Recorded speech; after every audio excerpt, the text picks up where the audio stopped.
Hello, hello, boils and ghouls. Welcome back to Onyx Path Con. The late shift has arrived. Tonight, we'll be playing a session of They Came From Beyond the Grave in a blurry font, apparently, which is a horror comedy game set in schlocky, campy 60s, 70s horror movies. Think Hammer Films, think Amicus or Roger Corman, and you've got the right idea. My name is Joshua Allen Deetsch.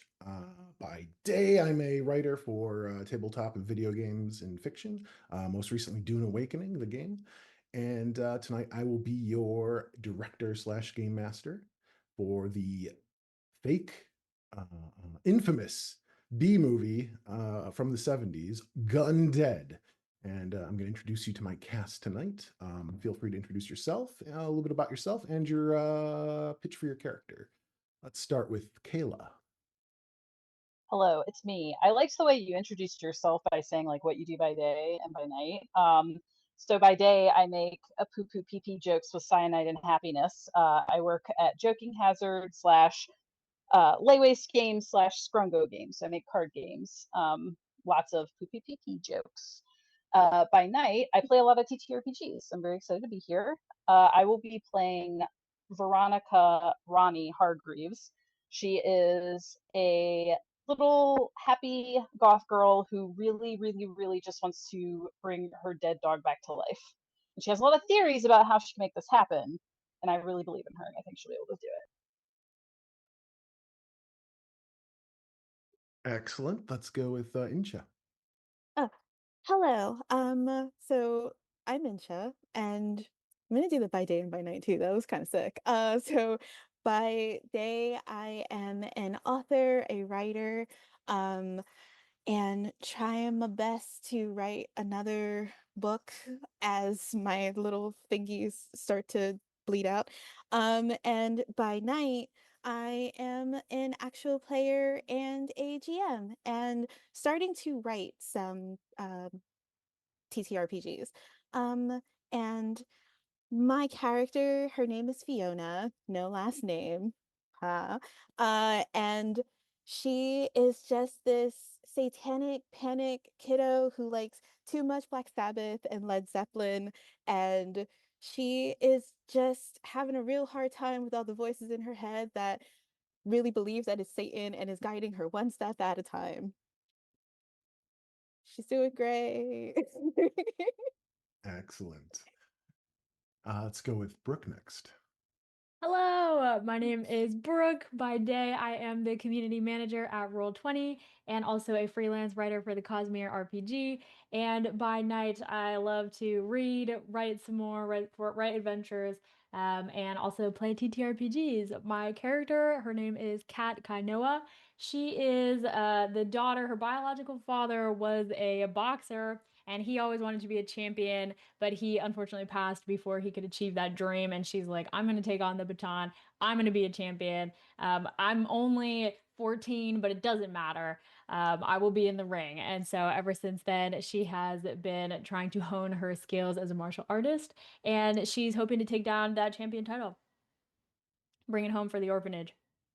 All right. And finally, Kelly. Hey everybody! So by day, I am the face behind twitch.tv/dorktales, youtube.com/dorktales, your favorite place to come for all sorts of tabletop role-playing games. I'm a writer, performer, and by night, I am also the host of that very channel because I run too many games to sleep. Also proud dog dad, Aquarius, and playing it's either Guy Levine, or some mix of that.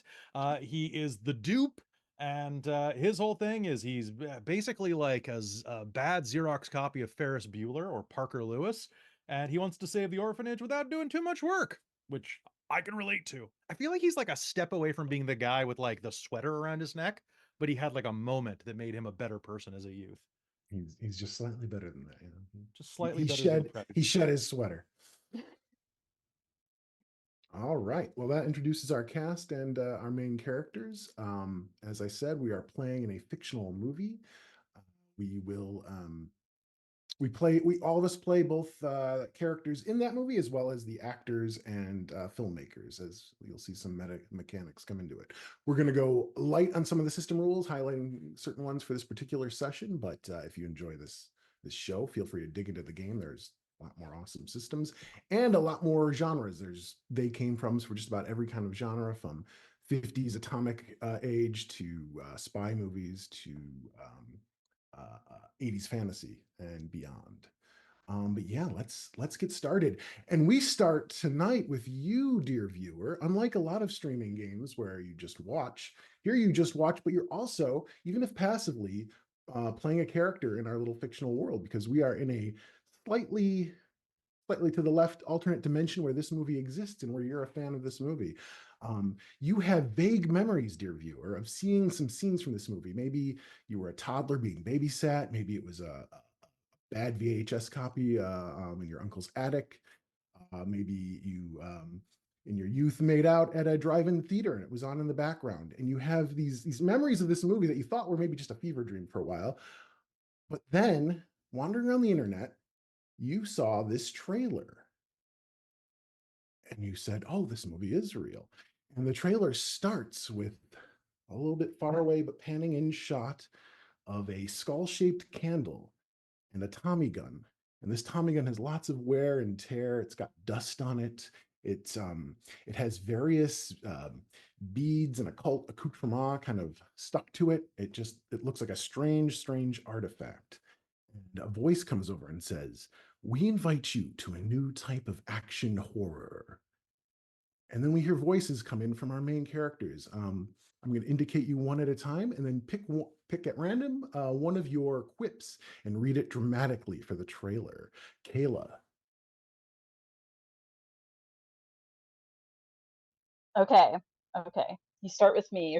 I have to set the bar. Okay. Set the bar. Um, I've reached the limits of what middle school can teach me. Excellent. The camera pans, it zooms in even more on the skull candle and Tommy gun.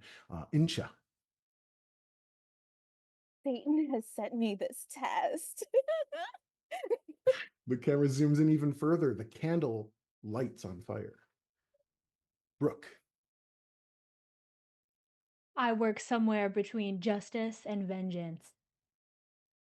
Now we're really close on the Tommy gun and candle. And Kelly. What the hell did I just see? The title of Gun Dead comes up on the screen as a cadaverous hand reaches out. It's a strange, pale blue-green color, and it grabs the Tommy gun and yanks it off screen. And we hear the voice say, Gun Dead.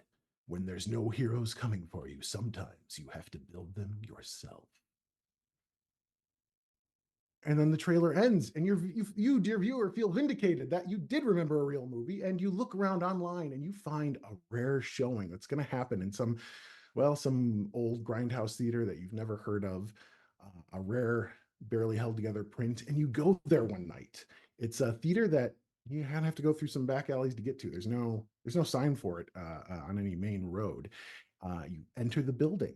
Well, first you buy tickets outside, and through the whole transaction, you don't see who's selling you the tickets. The window is ridiculously dark. A pale hand hands you the ticket and takes the money, says no words to you. You go in.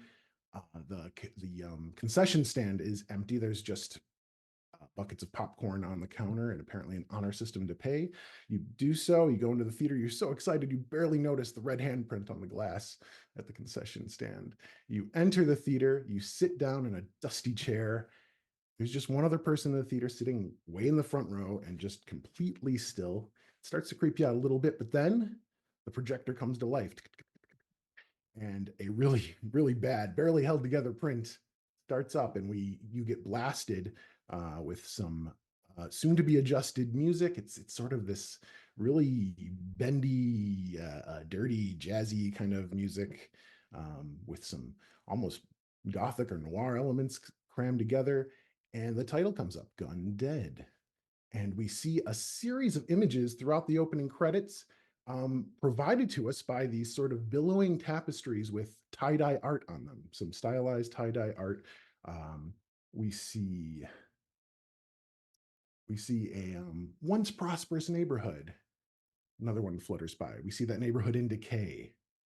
We see a tattered but charming looking little orphanage. We see gentrification happening all around this little neighborhood and this little orphanage. We see threatening figures, bullies, criminals, corrupt city officials. We see a sheet go by that shows a strange sort of voodoo doll, a strange sort of coffin, and a Tommy gun that looks very familiar if one has watched the trailer, and a sort of grinning, laughing skull forming in the gun smoke coming out of the barrel.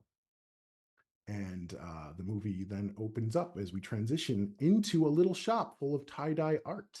This is Mama Tie-Dye's little shop. She is a tall, old, but impossible to determine exactly how old woman, wisps of smoky gray hair on her head, dark skin. The neighbors know she came from some Caribbean island, but they don't know which. And Mama Tie-Dye is a beloved and also a feared figure in the city. In this particular neighborhood, she takes kids in off the street. She teaches them how to make tie-dye art, so perhaps they have a trade. And we zoom back out and we see the decaying city streets. This is just the city. It's a generic city, perhaps Detroit, perhaps Gary, perhaps just a small pocket of hell in some other city.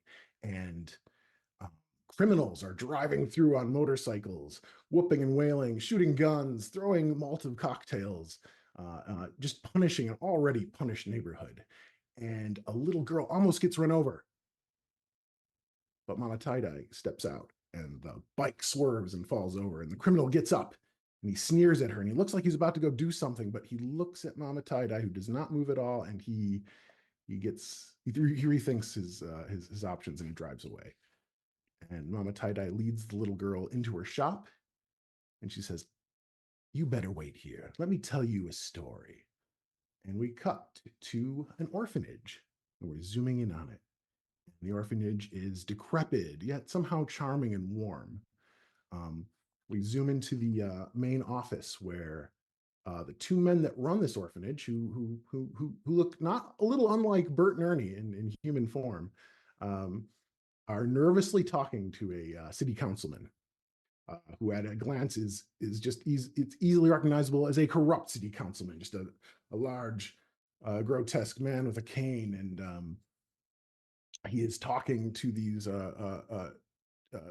two cowed men that run the orphanage, and he is explaining to them why this neighborhood needs to be kind of knocked over and rebuilt. Why they, as some of the last people holding out in the neighborhood, really need to sell, really need to leave. And to put a finer point on it, he starts mentioning some of the troubled kids that live here that probably need better help. Um, he mentions, I'll just pull this up. He mentions this this one child, Veronica, is it? Hargraves? Yes, performing all kinds of strange activities. And we zoom out and we go to Veronica. And what is she up to?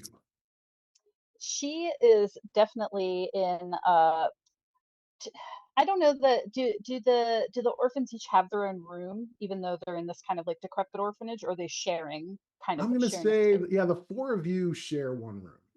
Okay, but she has her own corner. She Yeah, has a you little get your own corner.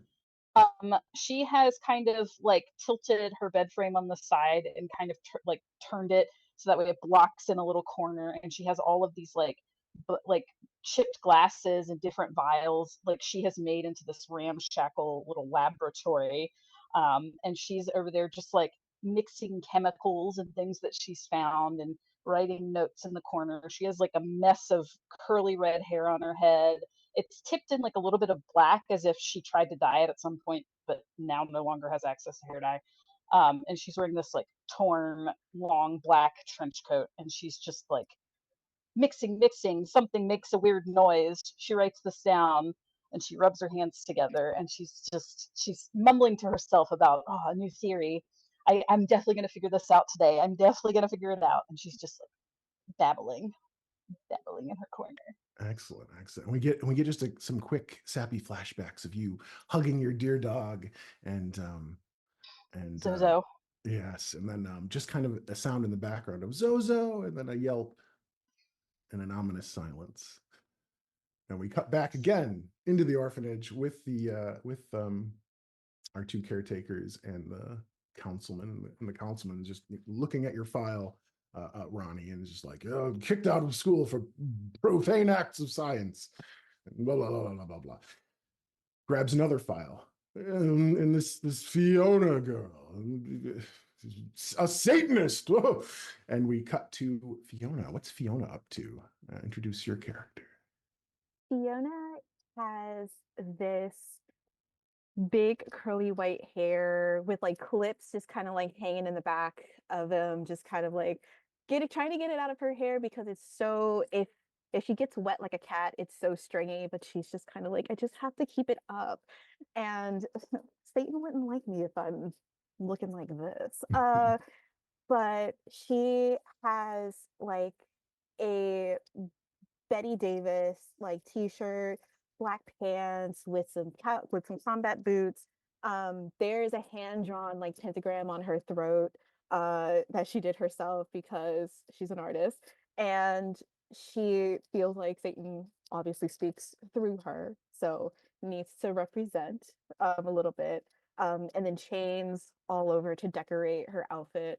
But she is on top of the bed with Ronnie, kind of like listening to Ronnie bang around some bottles and stuff, but she has her like big old orange headphones on, and she's like, if you can quiet down, that would be great, dog. Like just a little. You can science outside. And we can just barely hear some Black Sabbath like music pumping through those headphones. And then the music picks up as we get a quick little flashback of you as a little girl getting picked on by bullies at a school, and then speaking in a voice that is clearly not your voice until the bullies are weeping. And then we come back. And by the way, I'm really jealous of that Halloween 3 sweatshirt. I love this sweatshirt so much. And we cut back to the orphanage, and the two kindly caretakers are kind of giving their excuses, and just how wonderful the children are, working together, and they've really found a place here, and the official brushes them off and goes next onto his list, and he says, "What of this cat person? Oh, all the violence!" And we cut to Kat. Why don't you tell us what she's doing and introduce your character? Yeah, so Kat is in the backyard. There's a tree that she has like hung a rope and a pillow down from that's like weighed down by rocks, and she's like punching it. And then as she's like doing so, she goes in with a strong left hook and is like, and the crowd goes wild. Kat Stonefist Kainoa wins the championship. Like she's narrating this all herself. No one is around. And she's like, thank you, thank you. And just punches it again for good measure. Um, she feels very proud of herself in this moment. Excellent. And dear viewer, you notice as anytime she punches something, it's the same stock sound effect that is just ridiculously powerful but satisfying. As we and she punches that punching bag as we cut to a flashback of her father was the boxer. Is that right? Yes. We see her as a very little kid watching daddy doing his boxing, just with a glint in her eye. We cut back to the orphanage, and once again the cow caretakers are, well, she just needs she just needs a good outlet for her physicality, and there's a great gym down the street. They say great. It's really dingy, but it's got things to punch when you run out of pillows. But the city official brushes them off, and what of this reprobate guy? And we cut to Guy. What's Guy up to? So, Guy, you could probably even just like the camera could pan out the window because out in the back field, where there are other kids at this orphanage, right? Like there are like other kids about our age there, or is it just us? No, it's a mix of all ages. Oh boy. You're kind of among the older kids at this you've kind Well- of taken it upon yourselves as you're sort of the co-caretakers as far as you're Then in that case, some of the kids that are close to the same age or slightly younger are just outside, crouched around a circle as Guy is rolling a bunch of very strangely colored dice that he seems to have borrowed from his roommate, and is running a makeshift craps racket outside, getting all of these young kids to gamble for chores. Oh, come on, dude. Best out of three. Come on. I know that you got it in you. You can do this. Come on. All you got to do is get what is that? A 19. A 19 on that. That's easy. You can count to 19, right? excellent. And you divvy out all your chores in that manner, and I love it. It's Tom Sawyer meets gritty 70s streets. Yeah, and we cut back, and the meeting has apparently ended. The city official is walking out the door, wiping perspiration off his forehead, even though it's a chill autumn day. And he leaves with two very worried caretakers. And these caretakers, you know them as Charlie and Buster. Charlie is the talker in the group. Buster almost never says anything, but he has a very expressive face. They are two middle-aged men who, in their youth, wanted to be vaudeville performers. They love silent film comedy, and they do little acts to help some of the kids who are scared in the night, to cheer them up. In the attic, they have a little, and we have little flashbacks of this, of them showing old silent film comedies to the kids, and they're just generally really they're the exact opposite of your average evil orphanage running people. And you guys see them looking very worried in the doorway, and they notice you noticing them, and they try and brush it off, like, oh, no, everything's great, says Charlie.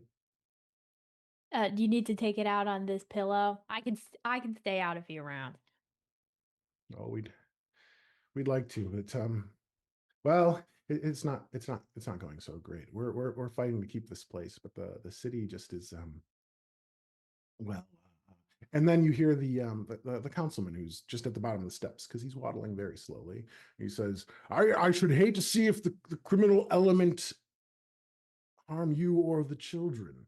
The police can only do so much. And he leaves rather sinisterly. You know, the police do nothing. They do not protect you all. They do not protect this neighborhood. And Charlie comforts Buster. They are two friends and bachelors who live together and run the orphanage. And yeah, they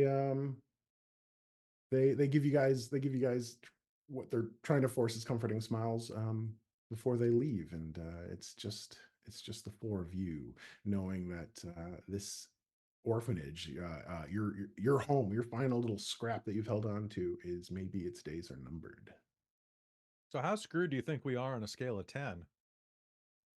Well, he 20. said something about fighting, which I'm good at. So I think we've got a chance. Oh, so the number's 20. Oh, Yeah, Yeah. at least. Mm-hmm. Great. Huh. I guess we could always join the army. I'm not necessarily built for that, but you could if you want to. No. Well, I mean, maybe Cat. Cat. I could see Cat as a Marine. Not so great at following directions. No, okay. No. You think they're actually gonna like shut us down or something? I mean, they wouldn't do that, right? No, it sounds Really? like it. Yes, It they sounds like definitely it. would. Yeah. Yes, they would. Ah, Yeah. Yeah, yeah. you're right. They absolutely would. Okay. Mm. We've Doesn't got really to mean to stop them. Well, how do we stop it?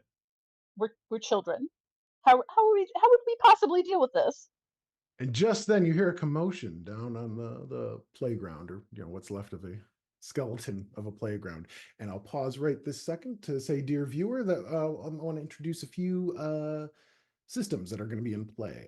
One of them is quips. Each of my players has a list of sort of taglines. They read a couple of them during the trailer, and you guys are invited to use them as much as you like. In fact, the more you use them, the bigger the bonus grows, and you dramatically employ them, whether they fit or not. As long as they're entertaining, you will get a bonus to either a die roll associated with what you're saying then, or the next die roll to come.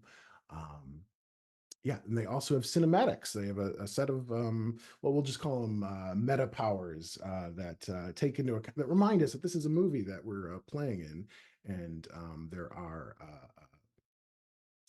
things like broken scenery, bad craft services, missing scenes, things like that that they can use to their characters' benefit by spending rewrites from their rewrite pool. Currently, our rewrite pool for the whole group is at 5. And it will grow and shrink as we play. Oh, I ran. And you can use as many of those as you like, as long as you have the rewrites to spend them. Once one is used, though, you can't use it again until the rest are used. I believe, I think you have a list of 5 right now. But yeah, we will continue from there. Yeah, you hear a commotion down on the playground. Kind of mirroring the criminals riding on their motorbikes at the start of the movie. We have a perhaps less violent but still hateful group of I guess in the 80s they'd be called yuppies, but these are the kids of the well-to-dos in the neighborhoods that are starting to shrink your neighborhood nearby as gentrification takes hold. And the bullies produced by these families like to kind of slum it and come pick on the not so well-to-dos. And some of them are picking on the younger kids in your playground, circling them on bikes, pushing them down, laughing at them, pointing at their raggedy clothes. The usual. Hey, Kat, I think this is your turn. I'm on it. She's gonna pat the pillow. I'll be back for you. And she's gonna turn towards the bullies. But before you go, and Ronnie's gonna hand you like a little cup, and it's got like a bubbling liquid in it, and it's definitely just like the combination of like several cleaning fluids, maybe mustard gas. And she's just like, just if you need it, throw it directly into their face. Oh, okay. Don't drink it. Okay. Don't drink it. Drink things. Please don't drink it. Got it. Or alternatively, don't get a felony. We're close enough. We could probably be tried as adults. I'm just saying. Right. So run fast after you do it, and then they can't catch you. Yep. All right. We good luck. Stomp over there. We see a low shot of Kat strutting her way down to these bullies. Some of them are bigger than her, but you guys know better. As a quick resolve to this conflict, why don't you give me and you guys, when I call for a roll, you can give an argument why you think this attribute combined with that skill is the way you want to go. I might give a suggestion, but feel free to say, hey, I'd like to tackle this from a different direction. But let's go with a dexterity plus close combat roll. Okay. And Ronnie, just to see the efficacy of your little cocktail, why don't you give me an intellect plus science roll? Okay. So Kat is going to stomp over to the playground. Her hair is pulled back in a ponytail. Her forehead is all sweaty from punching this punching bag, and she's wearing like a tank top and some jeans. She walks up. If you want them, you're gonna have to go through me. And that's her quip. So I'm going to roll and throw a punch. I'm gonna push someone off one of their bikes as they pass me. All right, I'll give you a +1 enhancement on that. Enhancements are an automatic success on top of any successes you roll. Ah, okay. And then a 9 counts as a success. Yes, 8 or 9. 8s and 9s are successes, and 10s are 2 successes. Okay, I have 1 success. You have On the one die. success. All right. And let's get that science and intellect roll. Yes, and I rolled 2 successes on that. Excellent. Yeah, the way this plays out is Cat comes up, they kind of scoff at her. Cat kicks someone off the bike, punches another one.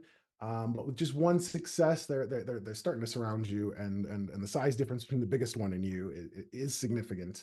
So you kind of shrug and you throw the concoction in his face, and he screams with slight chemical burns. He's got some redness around the eyes. He looks like he's just been maced, perhaps. And he He'll be runs fine. off. Yeah, and you guys all take off because the cops will protect your neighborhood, but that doesn't mean they're not in your neighborhood. So you take off. And we end scene there. And we cut back to Mama Tie-Dye's shop. And you all are entering it. It's kind of a hideout for you. You've come to know Mama Tie-Dye.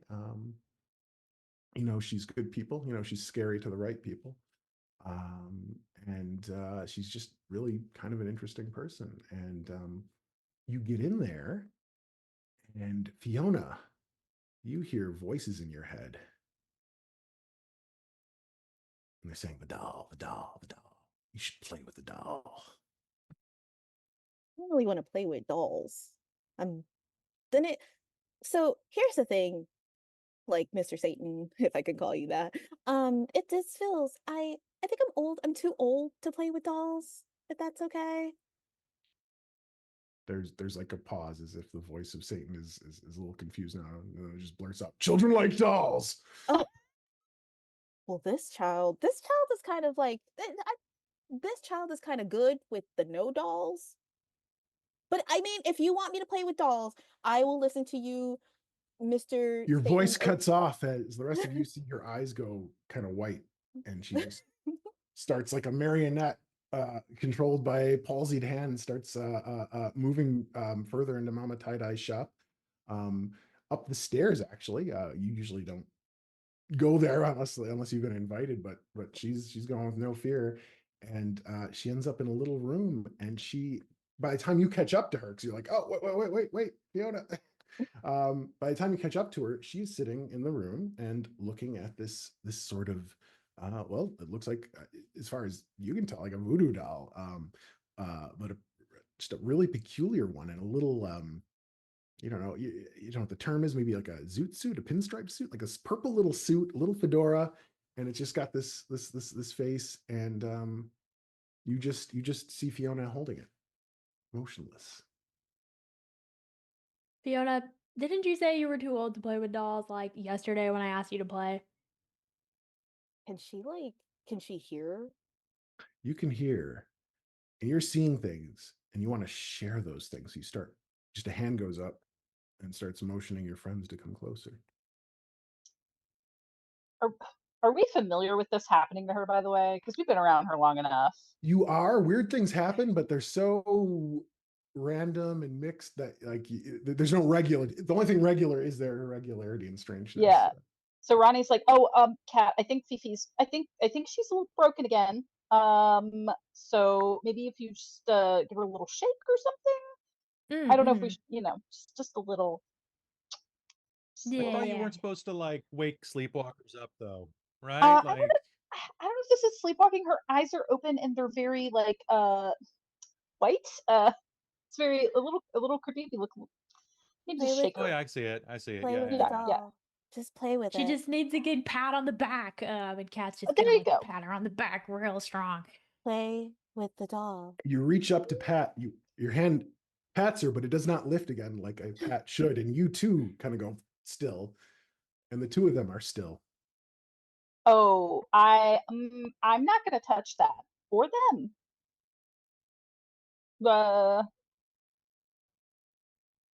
You can go ahead though if you would like, Guy. You could just To what? Play with Yeah. the I will hey, Play with the doll. Play with the doll. sure, fine. A guy will squat in front of the doll and be like, "Hey there, Mister Gangster. How are you today, buddy?" Don't touch it. Just talk to it. Just don't touch it. I'm not touching it. I'm touching it Okay, with just don't words. touch it. Okay. Hey, Don't I'm touch not it. touching it. You guys are talking back and forth, and we zoom in on Kat and Fiona, and you two are experiencing a vision. We just get flashes. We get flashes of a Tommy gun going off. We get flashes of a cackling skull. We get flashes of a torch singer embracing a tall man in a similarly colored fedora and overcoat. And then you snap out of it. You're not sure what you saw, but you felt something profound. And yeah, and certainly Fiona's introduced all of you to some weirdness, but just being in kind of the lower rungs of the city, you've learned by now that there are weird things that go on in these streets, weirder than what the well-to-do people would suspect. Whoa. I think Fiona would turn to Kat and be like, are you okay? Yeah, you okay? You good? Is that what your life is like? Yeah, it's really great. Sometimes he talks to me and sometimes like he's really nice, and then sometimes he talks to me and he's just like, do that thing, and then all of a sudden that happens. Awesome. Right? Right? They see, it's not that bad, guys. It's not that bad. It seemed kind of bad, but you know, if you if it's teach his own. Yep. Do Not that I bad. got to talk to this doll anymore? Or are you okay now? You're okay? I'm You good. want to hold it? Yeah, you can No, play. why Kinda would I want cool. to hold the doll? I mean, you I'm can just play. Kind of cool. Yeah. I'll. You know what? I would like to try I'm a little. something. Are you gonna put But like your weird potions on the doll? I'll put a well, I weird was potion just on the doll. well, I was just gonna maybe like give it a little toss and see if it gets mad or something. I don't know. Just experiment a little bit, a little bit. So that's not great in Why not? this because like if you throw Okay, statistically, if I pissed it off, it seems like it would go after you. So statistically, if you pissed it off, it would probably still go after you, homie. Statistically, it's made of cotton. It's a doll. Yeah, that's Like, not how this. That's well, not it how. actually might. It it's might be a just a polyester doll. blend. It's not how. Yeah.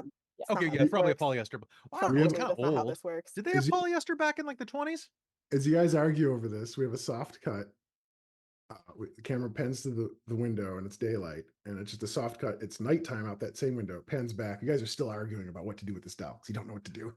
Look, I don't understand exactly the makeup of polyester, and I don't think it matters what type of blend. I'm saying, did it I exist mean, when they it could be made this more or crazy less doll? flammable. Like we Okay. could, Well, I'm for just lighting it on fire. If we wanted to try that, we need I to mean, know how just toss it flammable it is. around. if anything, I will keep the doll. I will keep the doll. I will keep the doll with me. The doll can just be in my backpack.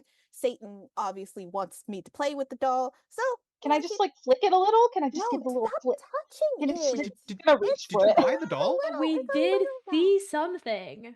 What does it mean? Oh You yeah, that's don't right. know We did how see long something. she's been there, but Mama Tie-Dye is standing in the doorway. As I said, tall, indeterminate age. She's just one of those kind of people that you're not sure. Is she in her 50s, 60s, 100 and something? But she's tall and stands very still, except for her hands, which are always moving. Did you buy the doll? No, Oh, I'm so you found the doll, children. Come here, bring the doll. Fiona just kind of like goes up and walks up to her with the doll. Probably loves Mama, honestly. Would be like, here you go, here's the doll. She takes it, looks at it with a look that could be loving, could be hateful. It's hard to say. And she says, "Let me tell you a story, children." And she starts talking. And as she's speaking, we get little visuals for the story, again in the form of tie-dye tapestries with very. You don't see this, but the audience, dear viewer, you are the ones that are given this visual. Perhaps these tapestries exist in her shop. Perhaps it's just a visual cue for the movie. But she tells a story of a legendary prohibition hitman that you guys have all heard of, actually, even if just vaguely, just because it's a sort of boogeyman name on the streets. Johnny Graves. You don't know if that was his actual name or if that's just plural Graves was given to him because he filled so many. But he was a prolific hitman that worked for everyone, that killed everyone, that did things, bad things, and but he did have a soft spot for a certain torch singer. Um, but he betrayed her in some way that is vague. Different people have different. Maybe he cheated on her. Maybe he attacked someone that she did not want him to attack. But there was a falling out, and again, we're seeing images of this on the tapestries. We see the torch singer. We see Johnny Graves. We see his Tommy gun, and the torch singer who had a certain occult background cursed Johnny, and he died in some horrible way, and his body was scattered. And to cut a long story short, supposedly whoever has the doll and whoever puts Johnny together would have control of him if they wanted to, as he pays back his unpayable debt that he earned with the curse. And we cut back to all of you watching, and you're all just kind of sitting because it's impossible to start listening to Mama Tie Dye tell a story and not instantly become wrapped with it. And she hands the doll back to Fiona.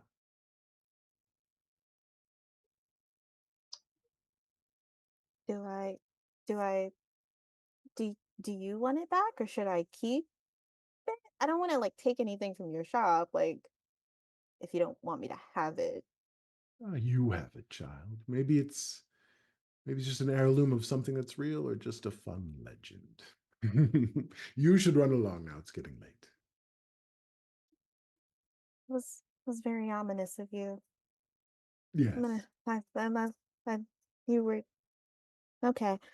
It's No kind one of, does ominous like Mama Tie Dye. That is accurate. That is very true. And dear viewer, you swear that you've seen some prop, either replicas or maybe an actual prop up on eBay of this doll, and you wish you could find it and buy it as a fan of the movie. But going back to the movie, yeah, you guys leave. It's late at night. You're walking back to the orphanage. What do you talk about on the way? I'm gonna ask Fiona why she walked upstairs and found the doll. Why did you do that? How did you uh, know? well, like sometimes when kind of, I'm sitting there kind of vibing, listening to music, doing nothing really, which is a That's like great all the path. time. I know it's a great Mhm. pastime. Everybody should Mhm. really try it at least like twice. But when we stepped into the shop, Satan was just like, play with the doll. And I was just like, I'm kind of too old to play with dolls. But then he was just like, every kid likes dolls. And then all of a sudden, that thing happened. And then I went Mm, upstairs and I touched it. It's the normal, natural stuff Satan has me do. But is this supposed to help you? Yeah. Could you Maybe ask these are him? the answers that we need. Maybe this is how we save the orphanage. I think that's really good. I think Satan does want to save the orphanage. Yeah, why don't you just Yeah. like call him up? Like if he can call you, can you call him? Is it like reversible? Can you like You See, star 69. I know, Like that just I, goes back, right? I know all of you are so weird about me and all of my Why would Satan we be stuff. weird about the not devil? weird? I'm not Yeah, It's weird. just the devil. yeah, but it's nearly the witching hour, and you guys are all gonna see. You guys are all gonna see. He's You're not a coming. witch. See what? What am I gonna see? Him, them. Where? Well, we can ask him. Is he coming? Is he coming here? I don't know. We can see. I doubt it. Should we pick up like a 2 liter or something? Like, does he prefer RC Cola, or like should we get like You some all are squirt? gonna It's see. then that you hear the All are commotion. gonna see. You hear a commotion in the distance, and you see the orphanage, and you it's hard to tell from that distance, but we see as the camera zooms in for the audience, we see some of those same criminals from the opening of the movie, and they are causing a ruckus out in front of the orphanage, busting windows. Well, the children, not scaring children, they all seem to be inside, and poor Charlie and Buster are outside trying to keep the peace. Ronnie, we're gonna need more of that solution you gave me earlier. She's gonna like pat herself down. Does she have another bottle? Does she have some? I feel like she would take some with her if Do that you is happen to allowed. make grenades? Yeah, you might have another bottle of that, and also anything that your guys' tropes offer. Remember your quips and remember your cinematics as well. Okay. I'm gonna say Uh, you've gained one cinematic so far, so you're at a pool of 6. she does pull out just like a little. It's a glass mason jar, I would say. So effectively could be tossed and explode with like the same kind of liquid in it. And she's like, yeah, I brought a travel, one. I'm working on it. I'm working on the patent for it. But, like a travel bomb. I don't know what to call it. We got to workshop that, and she'll hand it to you. Can I like Excellent. Molotov cocktail this jar? Oh, I that's a have great name. anything can be a weapon trope. So can I Oh, turn that this is into a true. weapon of mass destruction? Well, thankfully, Guy has the oh, great thing I brought him trope. So he does, in fact, have a lighter for you. Oh yeah, I got a Zippo that I won in a game. Oh, I have your dice, by the way. I'll hand those back to Fiona. Some kids were playing with them. I got them back though. Don't worry. I know how much you care about that stuff.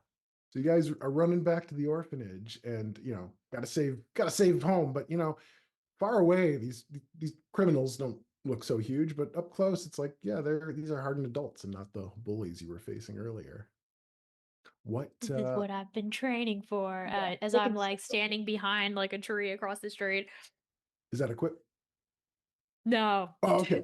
Sorry, I couldn't remember. I Should don't. be, I don't should necessarily be. remember all the quips, but if you guys are saying a quip, yeah, feel free to just tell me if I don't register it. But yeah, no, good line anyway.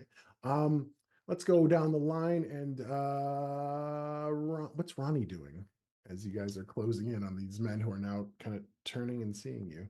Ronnie is absolutely hiding behind Cat behind the tree. But she's giving her a really solid double thumbs up. I really think that what I gave you is going to work. And if you get hurt, I have just the thing for that. So good luck. And I'm here for you always. All right, Double excellent. thumbs up. And as a rather smart kid, I will say, Ronnie, from your vantage point, maybe as this is going on, you're yelling things out to help your friends. So why don't you give why don't you give a command plus composure roll? I'll say that you have a high composure. We'll go with keeping a cool head as helping you out as you yell out helpful things during this conflict. So give me a composure plus command roll. Okay. One failure, one success. Um. If I did that right. Oh, okay. Yeah. Okay. Yep. The failures don't matter so much, but you got one success. So I'll say Was the 10 is a 10? Did you 10 say is that was 2. an extra? Okay, I got to 10 on Oh, one of them excellent. was a 10. So yes. All right. So I'll say yeah. The rest of you have a +1 enhancement during this little confrontation. The thumbs up as well. It's helpful. What's Fiona up to as this is going down? I think she trusts Cat's skills enough. So she's hiding behind she's hiding behind Ronnie and giving like 2 thumbs up, but then also just kind of like a you got this. Fuck them. You got this. It's shout at the devil. Excellent. Um, let's see here.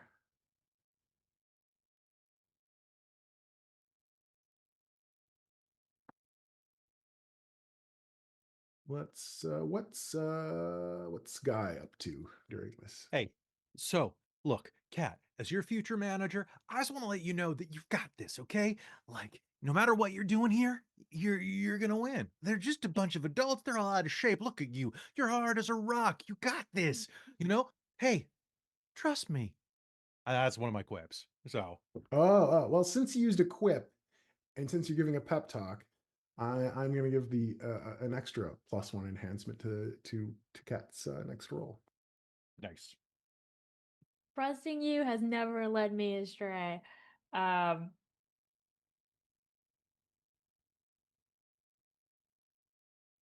I'm ready. All right. Well, yeah, you're moving forward. You've got this malted cocktail. Yeah. The criminals are just starting to notice you, but I'm going to say you get the drop on them. So we're going to have you go first. What would you like to do? Nice. I'm going to light that baby and I'm going to throw it into, like, are they by a car? Are they by their car? Any motorcycles? I'm going to Their throw it at a vehicle. motorcycles, yeah, their motorcycles are kind of parked out front, and they are all kind of in the front steps. Some of them are just busting windows on the first floor. Some of them are at the front steps, kind of closing in on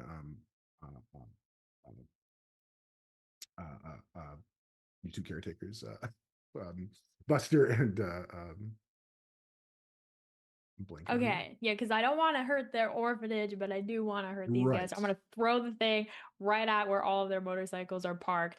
And I'm going to say, this is going to hurt you more than it's going to hurt me. And then hopefully it all Oh, explodes. and that is a quip. So let's see here. I really like that one. I'm gonna give a plus. I'm gonna say, yeah, between all those things, you have a plus. We're gonna go with +4 enhancement. Might be a little bit high, but you know what? I'm rooting for the underdogs here. Give me a. Let's see what roll it might be. We'll say dexterity because you're trying to aim. Yeah. It can either be aim or athletics. I'll say. Okay, they're both 2 for me, so. All right, excellent. And does an enhancement add a dice? No, it'll Okay. add to the. If you get a success, it adds automatic successes on top of that. Cool. That is a 10, a 9, and an 8. So that is 4 successes. Holy crap. Yeah, I'm that's so huge. hyped up for my friends.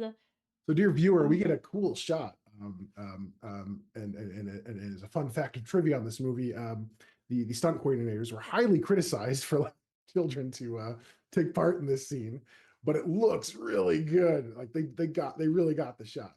The cameraman in this often there's a lot of scenes where the cameraman shows that they were probably better than what this movie's budget was for.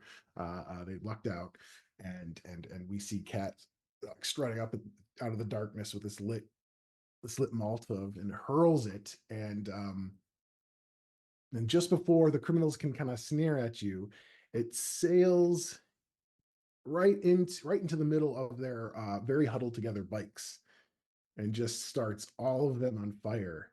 And it instantly changes the dynamic of what's going on. They were going to come after you, but now they're worried about their bikes. They're trying to put their bikes out. One of them looks like one of them actually reaches. They all seem to have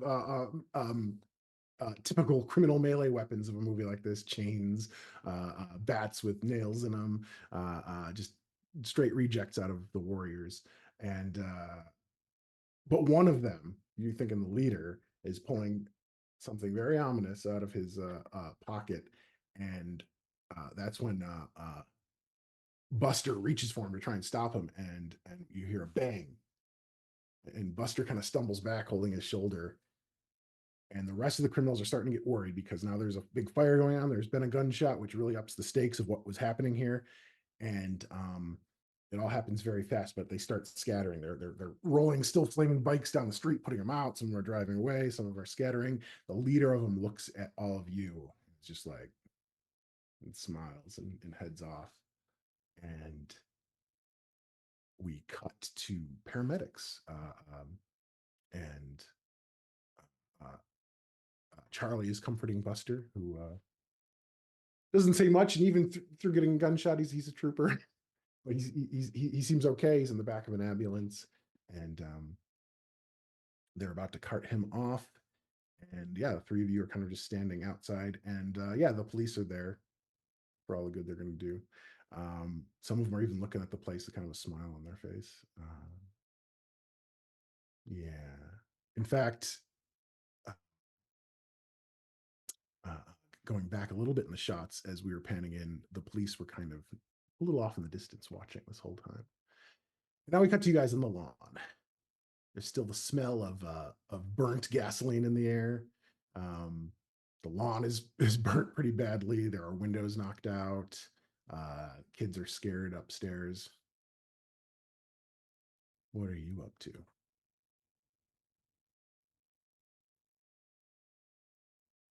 You know, those guys are probably going to come back again. And I don't know if Ronnie's going to be able to create enough of those to hold them off. We need Satan.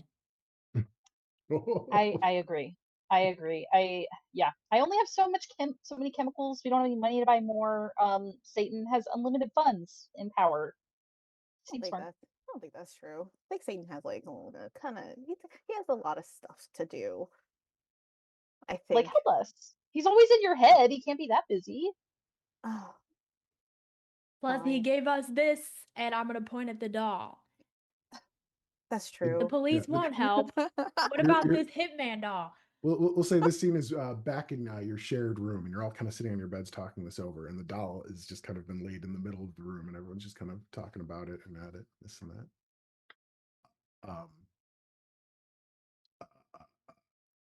But yeah, continue. Fiona, why don't you Yeah. try talking to it? The doll? Yes. Yeah. Oh, Like okay. you were doing back there at Mama Tie-Dye's. I mean, technically that was against my will, but at the same time, okay, I'll try. Yep. She kind of like sits. Should we turn off the lights? Yes, definitely. We light some Yes. incense, some candles and stuff, and Maybe you know, like get maybe like 5 candles just like all around me, like Ooh. in like Ooh, pointed, ooh, you know, Ooh. like Yes. 1, Yeah, 2, yeah. 3. Yeah. You guys So light the yes. candles. Excellent. um and then like she kind of sits like across from the doll and then like looks at it and just says like she's really good at crossing her arms and like meditating super deeply and trying to connect with whatever is happening in her head. And there's so many voices that are there that she's just kind of like, okay, if we could just move you. This is probably the start of some type of thing that has not been invented yet. Menti bees. But yep, okay. So move you. Oh, dear Satan. Say yes. Hey, bud. I kind of need you right now. Mr. Satan. If you would be so kind to talk through this doll or whatever thing you want to talk to the doll or talk through me to talk to the doll. Pretty please with sugar on top and ice cream in the middle.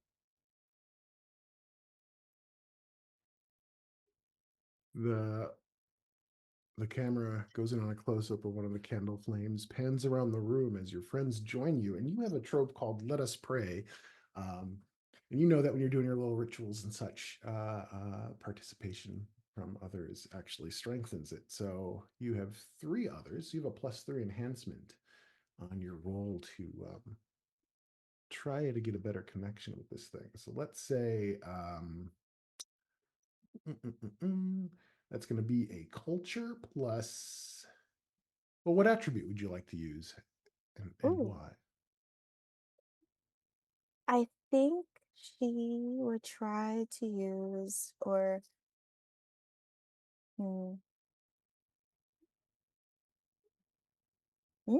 maybe a little bit of maybe maybe a little bit of composure. Um, Okay. Yeah. Mostly because she's like trying to stay calm and trying to show her friends that she's like not completely mental. And Mm-hmm. it's just like Mm-hmm. I can do this. I've done this before. It's not a big deal. Mm-hmm. Um, okay. Okay. Yeah. Composure makes sense. It's sometimes a chaos in your head, and you're trying to aim it in a specific way. So yeah, give me culture plus composure roll, and we will add a +3 to the successes on that if you get one. Ooh, I got a 10 and I got a 9. And then Excellent. okay. Five successes total. That that buys off the complication. It's enough successes to work, and yeah, the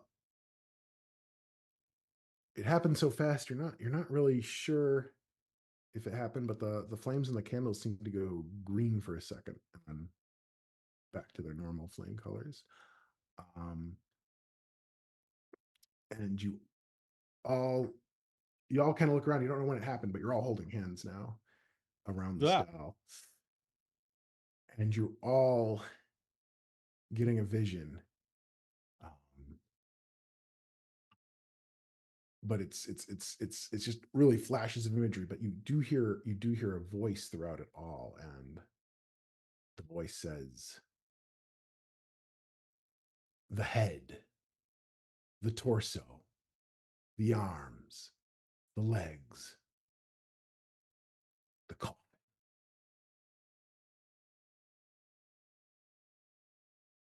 And you all get flashes of locations, and the scene fades as we end Act 1.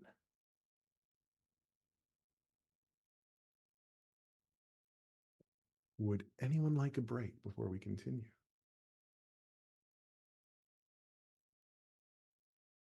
No, we can continue. Let me know Sure. if you need a break at any point. Yes, dear viewer, the movie suddenly stops for a second, and you think maybe something broke, but you realize that whoever is up there running the projector is being really slow and changing a reel, and then it starts back up. And we end up the next day with all of you kind of seriously planning what to do. This is crazy, but you are desperate and you need to do something, and this is like the only real direction you have, even though you don't know what it's really leading to. Um, but you all have just a sense of a place to go, um, to find either the arms, the legs, the torso, the head, or the coffin. Is there something you'd like to go to first? Well, might I recommend we start with the coffin because then we can put everything in it. I mean, Mm. presumably. Mm. It's like getting your bag before you pack it and go somewhere. So that's just Isn't a my suggestion. coffin isn't a coffin pretty heavy? Like that's why you need to get all the pallbearers, right? I mean, a corpse isn't that heavy. It's the coffin. It's made of wood. Can we carry Well, one of what? those? Well, maybe we get it and we bring it back here, and then we bring all the stuff and put it into the coffin, and then it's all in one neat little place. I You know what I do like mean? things being neat. Yeah, that's a good Yes. idea. That's good. Okay. Okay. Where are we getting this? Didn't we see? We. Yeah, I mean, I saw in Guess my we saw. head a yeah. location. Yeah, I Y'all guess. start thinking about it. And it's difficult. It's almost like trying to remember a dream, where the harder you're grasping at it, the more it's going away. But Huh. kind of relax your brains and you think about it, and you're all coming up with bits and pieces. And um, yeah, it wants you to go to the old bowling alley. Strike. Okay. I guess we're gonna get a coffin? Yeah. Yeah. We cut the scene and we start at the bowling alley, and like much in this decaying neighborhood, it's seen better days. There aren't many people there. There's just a few people playing. Um, there's the owner behind the table that or behind the counter that has all the very smelly, very worn bowling shoes. Um, and yeah, you get the sense you need to go behind the bowling alleys where whatever happens, the inner workings of the bowling alley, that reset the pins, the machines, all that, you got to go back there somewhere, which is restricted to people, although you don't know how protective they are in this place. So I'm thinking out of all of us, Guy, you look like you look the most like you would work here. No offense. Yeah. Yeah. That's because Yeah. out of Very all of true. us, I look like the one who could get a job, so it's fine. Well, That's a little rude. Well, you talk to Satan. Yeah. Child Rude it. labor laws. Child labor laws. yes. Look, just because I clean up nice, okay? Look, it's fine. I'll go talk our way back there. It's fine. Insanely rude. Damn. Go get him, Tiger. Yeah. You got You this. know what? Just you got this all by yourself. Mhm. I got this. It's fine. It's gonna be easy, okay? Yeah. He's gonna go try. So how do we get back there? I guess they have like the pin guys like running around, right? Yeah, presumably. Like you can't really see back there. You can see the door that would lead back there. Opposite of that is the counter where the owner is kind of just sitting and watching. And there are two people playing on one alley. There's eight alleys in this bowling facility. Okay. Is the owner actually paying attention? You think so? He is a crusty, mummy-looking sort of dude with an eye patch and a hook. Not a sharpened pirate hook, but a prosthetics hook. Is the eye patch pointing at the door that I need to go through? Or is he kind of straight on? He's just kind of straight on, and it's hard to tell how much he's actually taking in. All right. I'll be like, I'll just head up to him and say, hey, does he have a name tag? No. Hey, buddy, how you doing? He looks down at you. He says, "Oh, hey, how's it going?" And dear viewer, the voice does not match the way this character is made up. Fun fact, trivia: this is not an actor. This is a makeup artist who they just had to throw in to be the character. With a hook? Oh my god, that would be rough. Um, And hey, you as both the character and the actor have to act your way through this scene, even though this guy does not match. uh, hey, so I was wondering, one guy to another. I mean, I don't have to tell you what it's like. It's sometimes hard, finding a place to get a little bit of alone time with some ladies. I was wondering, I noticed that you got some space back there. Maybe uh I could, take my gal back, there for a few minutes, just like, 7 minutes in heaven style. He looks at you, and he looks scary, but then he talks. He's like, "Nah, I can't let you back there, guy. I mean, it'd be really cool if you did though. I mean, It's very dangerous back there," he says very stiltedly. "Look at this." He holds up the hooked arm, which you think would have been a really effective scene, but this guy just doesn't match. oh,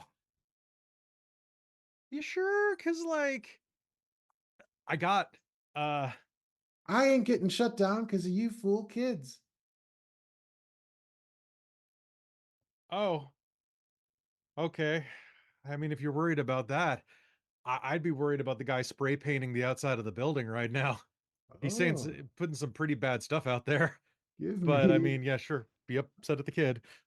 Why don't you give me a let's say a manipulation plus persuasion? Hell yeah, let's do it. Okay, plus You have a complication of one because you've already made him suspicious despite the All voice. right. And a complication is just something extra they got to buy off. So it's essentially two successes. Oh god, that I have 2 successes exactly. Okay, well, it's enough to buy off the complication. So it's like, don't you go nowhere, and he runs off. Go. Wave them in. We're not doing 7 minutes in heaven though. Yeah. No, absolutely not. No. Uh-uh. Why would you say that? Uh-uh. So I'm adding one to the I real don't know, pool because I because chuckled. he looked. Yeah, you have to act like this was a scary ass dude, but it's taking I all of don't know. your I was acting trying to ability. just he's scary. I just said what came out of my head. And that's what came out of your head? He was really scary. Okay. Ooh. Anyway, we are wasting time. Go Yeah. keep it. Go. You guys You gotta find it. hurry. You guys hurry in. The people bowling barely pay attention. Yeah, you get back there, and yeah, you're in the guts of the place. You see the machines moving. You they were so short-handed on actors. There's no one moving the pins around, so that works to your advantage. And you're all kind of following those images, that vibe from the doll that kind of locked you into a location, and you get to a bit of the brick wall, and there are some handy crowbars leaning up against the wall, and you have a feeling you got to get through this spot.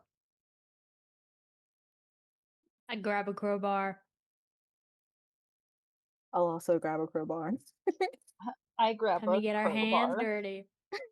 All right.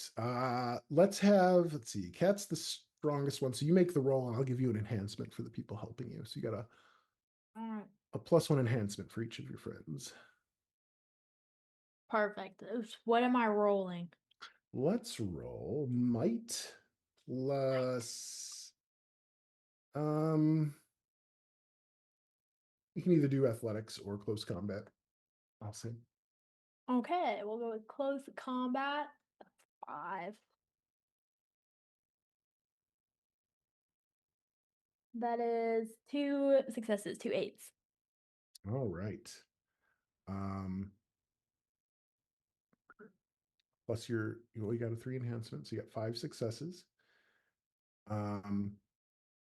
And on your behalf, I'm going to spend 2 rewrites, just this once, to give you the cheap set cinematic.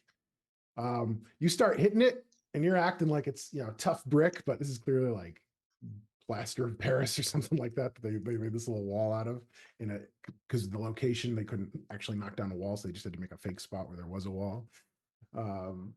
So yeah, you get through this, but it is clearly just like crumbling apart, and you bust through.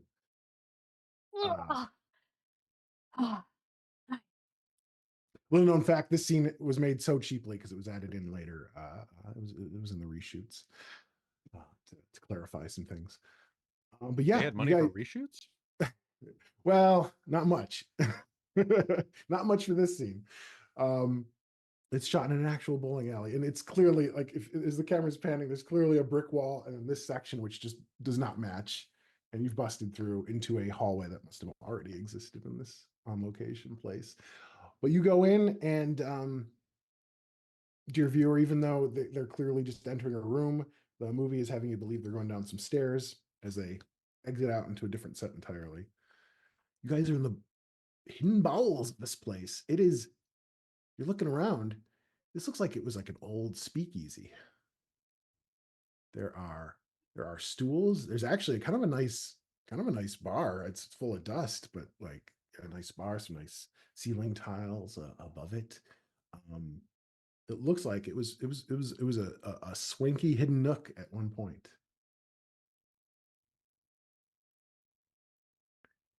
Huh. This is actually kind of cool. I was going to say strange. It's doubly weird that there is a speakeasy down here and there's going to be a coffin. I'm here for it, but a little strange. Where is the coffin? Yeah, Good question. you're looking around. You're like, where the hell would you put a coffin in here? It's not. It's a very tight space, even though it's nicely done up. But yeah, you're looking around, and yeah, you see something on the bar full of dust. Dust blows off, and it's a little coffin. It's a tiny little coffin, It's his coffin. and it's like, oh no, wait, this is like a coffin shaped violin case. Oh, Does that mean the violin's dead? well, maybe. I guess that's Do what we you get open it? for Rated R for gratuitous violins. you just cut me off on that one, but yeah. Gratuitous violence. Well, is it for the doll? Do you have the doll with you? Oh, Does he yeah. fit in it? You do. It's a little bit big for the doll. I mean, the doll would fit in it, it would work, but it's not like it's not scaled to the doll. I think you should carry him in it. It's very lovely. Well, since I'm holding the doll, why don't you hold the coffin? You seem like you Oh, like that stuff. oh, yes, yeah. Well, yeah, yeah, yeah. And she'll pick it up. You pick it up. It's heavier than you were expecting. Oh, You can pick it up, but it something occupies it. oh. She'll sit it back down on the dusty counter and unclip the hinges. You know, the little Mm-hmm. and lift it open. You open it up, and dear viewer, you will recognize this from the trailer. It is the ancient Tommy gun occult artifact thing with strange symbols painted into it and beaded accoutrement dangling from it, and it just looks it looks strange and very artifacty for a Okay, It's Tommy I no gun. don't. violin. Yeah, I don't have a firearms license. Does anyone have one of those? I feel like it's a little dangerous if we mess with a gun. It's I don't. 1970 bleep. Like, I need a firearms license. Okay, true. Um, can she pick up the gun? Yeah, you pick it up, and you all hear a voice. You hear a laugh. You hear laughter or a chuckle. Yeah, that is pretty funny. You're not Johnny. Who are you? No, I am Ronnie. So close. Maybe you just misheard my name from someone. It happens. Yeah, you breathe too much. Johnny's not a habitual breather. Oh, okay. Well, I could try to do less, but I kind of need to do that. You gotta bring me to Johnny. Okay. He's the one who Yeah. can make me laugh. Oh, well, yes, it's very important to laugh. Everyone feels better when you do that. Who are you? What are I'm you? I'm just a little trapped haint, a little trapped haunt. Oh, okay. If My middle we name is Rat-a-tat-tat. Oh, I love that. I love that. Okay, so if we take you to him, would you help us with a favor, maybe? Would you I'll have help you. Johnny help I'll us? help you. You should have me laugh for someone that deserves it. Oh, I can think of a few people. Get Johnny, Okay, get Johnny, get Johnny. okay. Can I gently put the gun back in the case? Yeah, Be you like, can. And you all I'm hear gonna. this too, not but it's kind of like it's all in your heads, but it's clear to hear within your heads. Well, why don't you go back for a little nappy nap, and then we're gonna go find him. Okay, I'm just gonna. We're gonna make it fun. Yeah, it's gonna be so fun. And she'll just like close the lid. Bye, Tommy. That's what I hear all the time. Really, it's not Really? so bad. Why are you always See, complaining? I'm not complaining. I'm never complaining about it. Okay. You're not much of a complainer. Mm, Eh? Oh, yeah. that you've heard. With this thing kind of chuckling in the back of your heads, yeah, you feel like your connection to the dial is deepened and you have much clearer images of where the rest of the bits are. Well, shall we away? Mm, The next Yeah, bit. before that guy comes back. yum. Oh, good point. Run! Now, in the interest of getting us to the end credits before our session is over tonight, I am going to we're gonna do a we're gonna do a at no cost to you. I'm gonna enact another cinematic musical montage. What kind of music should be playing? Black Sabbath. All right, some Black Mm. Sabbath blares in. Yes. But like the Yes. karaoke quality Yes. version, right? That's what we can afford. Yeah, yeah. No, I'm Black Sabbath.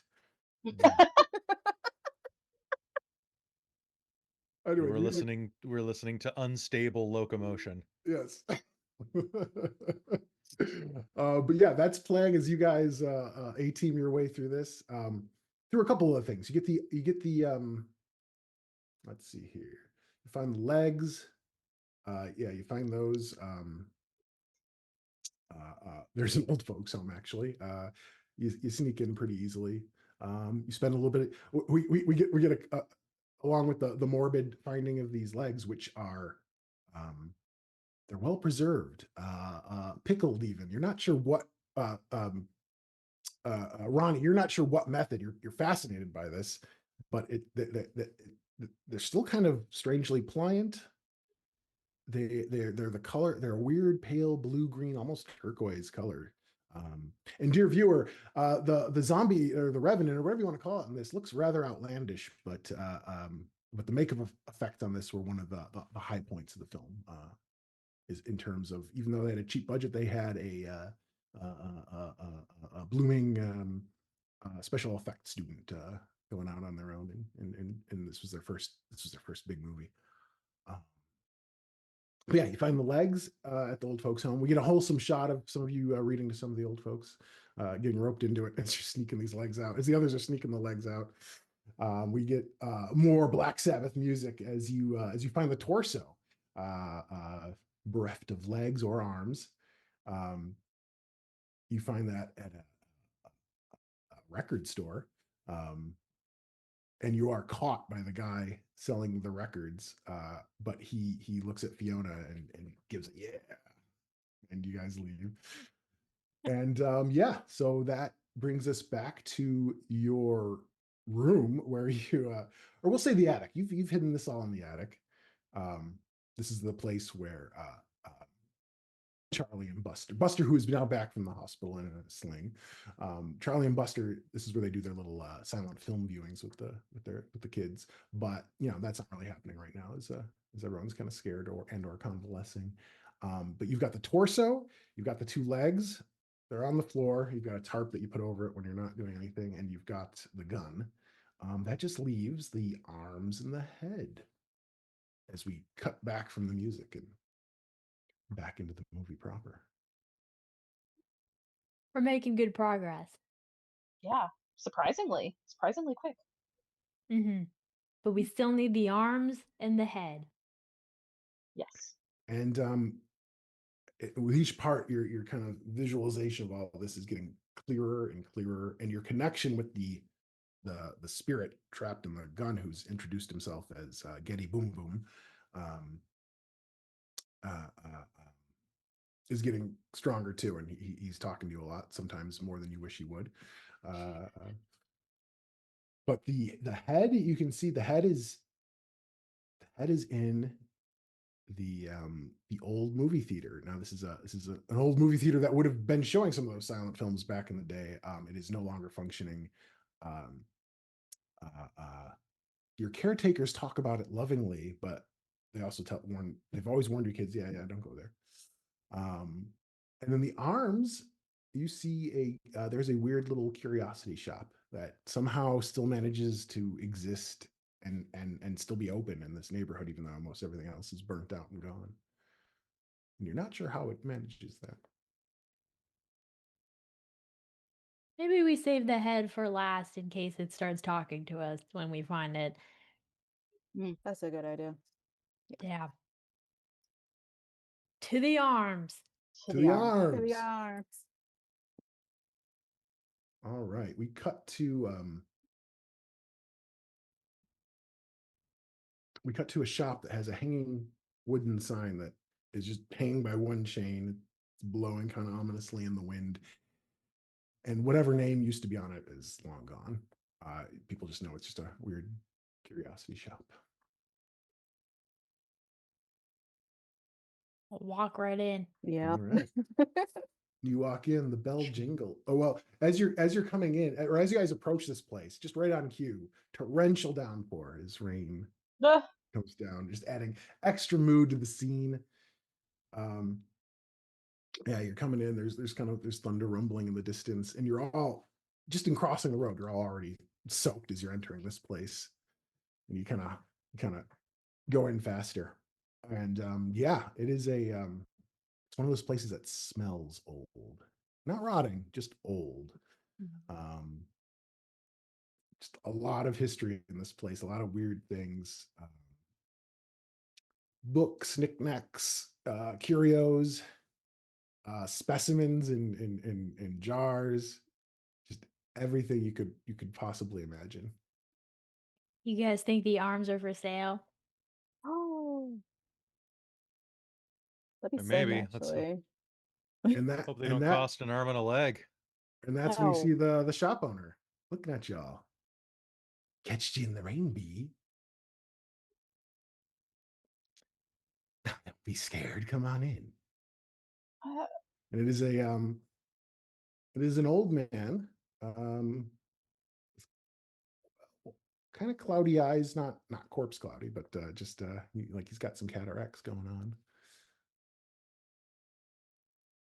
He's thin and frail, but he moves deftly about. with the cataracts, is he able to see very well? Like, Ronnie would like to kind of like, pretend to touch something over to the side, see if he can how well he can see. Oh, you're interested in the book over Oh, there, are you? uh, hmm, I love to read. Actually, I He's do. already over there and he's opening it up. And this is Okay. an old book with like some weird woodcuts in it, and one of them is like some far away, must be cannibal market. Like there's a guy like just hacking up body parts, but it's not drawn in any like horrific style, which makes it even worse. It's Oh, just this woodcut that is, and there's different body parts. Like yeah, you stare long at these pictures, and you start to crave victuals you can't buy nor raise. oh. Would Speaking you of, like it?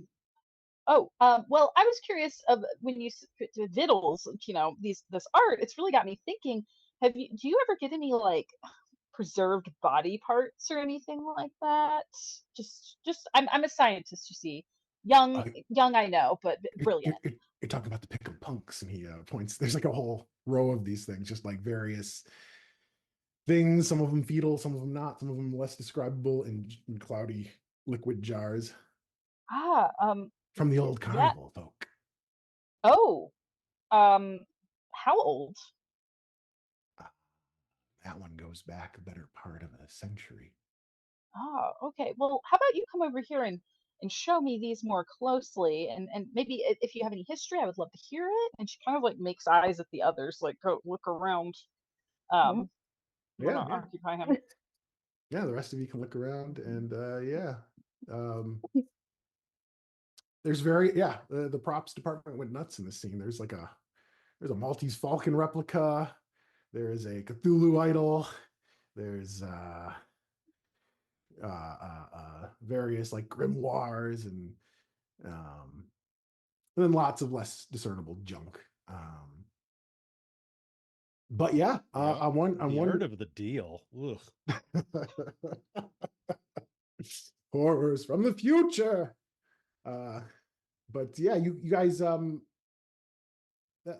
feeling you got, that kind of guidance system you got in you right now, leads you back, and you see them. They're not even hidden. There are two hands, much as described like the rest of the body, similar kind of color and preservation, but these are kind of coated in wax, and they have little wicks on the fingers. Um, Kat is going to like pull her sleeve. She's got a jacket on now. She's gonna pull her sleeves down and try to pretend like those are her hands. You do one of And these. I'm still distracting him while she's doing this. Like, oh, she sees like Cat reach for those hands, and she's just like, oh wait, tell me about this jar of eyes over here. There's like 20 eyes in this jar. Do you know who they belong to? He starts talking with him. He like looks up, and he suddenly starts walking away towards the others. Oh, Wait. Sir, sir, this is not how you run a business. Where are you going? Oh, you like the hands of glory, he says Ugh. to Cat. I think they're interesting. They look a mite fetching on you. Do you know their use? Nope. It said criminals like to use them for larcenous activities. The lit What flame does the cannot be word seen. larcenous mean? Well, I think you know. I think I'm yours are friends, 14. Redmond. Well, criminals, burglars. uh, Supposedly the hands open doors, and the light of the flame puts people to sleep. Supposedly. But I got them from another source. Do you want them? Yes. What are you willing to give for them? I've got a quarter in my pocket. Oh man, it's a really good quarter though. Sorry to butt in, but it's just a really good quarter. You should check the year on that. Those type of quarters, they don't make those anymore. Those are actually Illinois. Illinois. Honestly, Illinois, not a bad state. It's not Ohio, right? So, I'm going to use my infectious smile trope. Ooh. These pearly whites get anything you want almost for a fraction of the price. Sometimes you pay nothing at all. In fact, once per store, you can get away with a freebie from any single individual who would normally make you pay for it. Oh, very nice. Interesting here. All right. Yeah. You do that, and he smiles at you, and it is a creepy ass smile, but Man, you got a great smile. Yeah. but a congenial one. Congenial yet creepy. Congenial. And he looks back to Kat and he's like, normally, he pulls out this little ledger. You'd sign your name here, but this time you could sign someone else's name. I'll sign the name of the guy. No. You grab the pen, and then he suddenly notices Fiona for the first time. And he looks like those cataracts eyes. He looks, he's like, oh. Oh. Oh. He closes the book and he's like, no, this one's on the house. Good luck in your endeavors. Thank you. Okay. Or tell your friends we got all desirable things in here.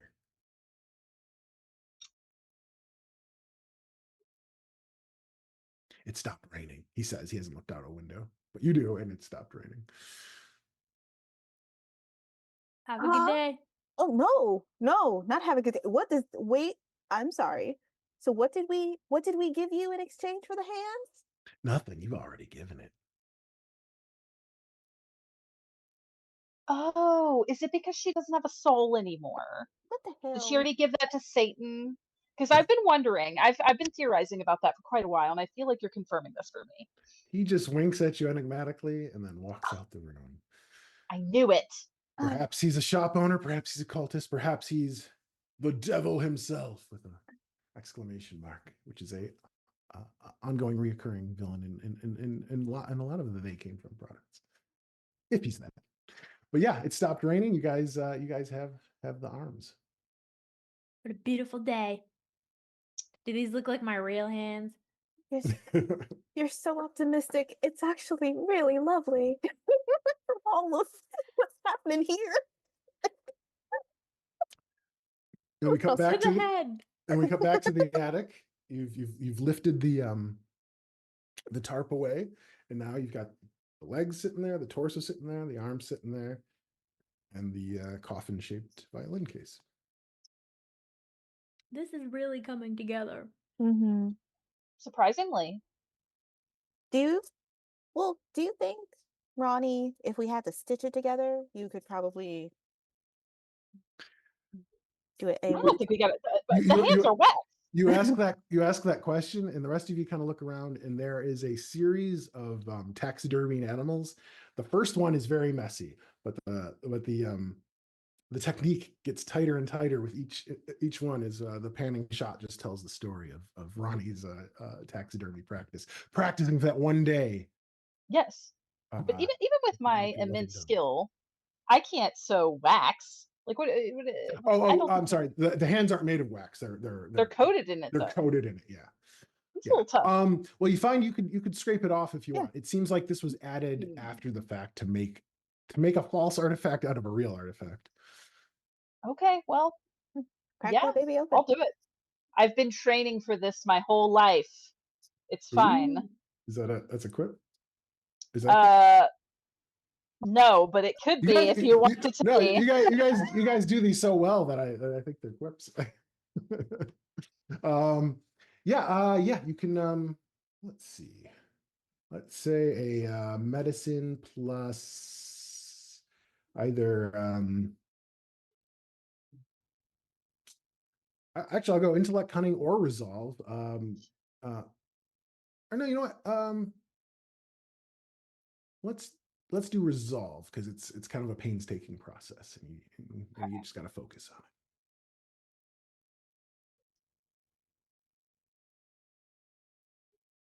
2 successes, 2 9s.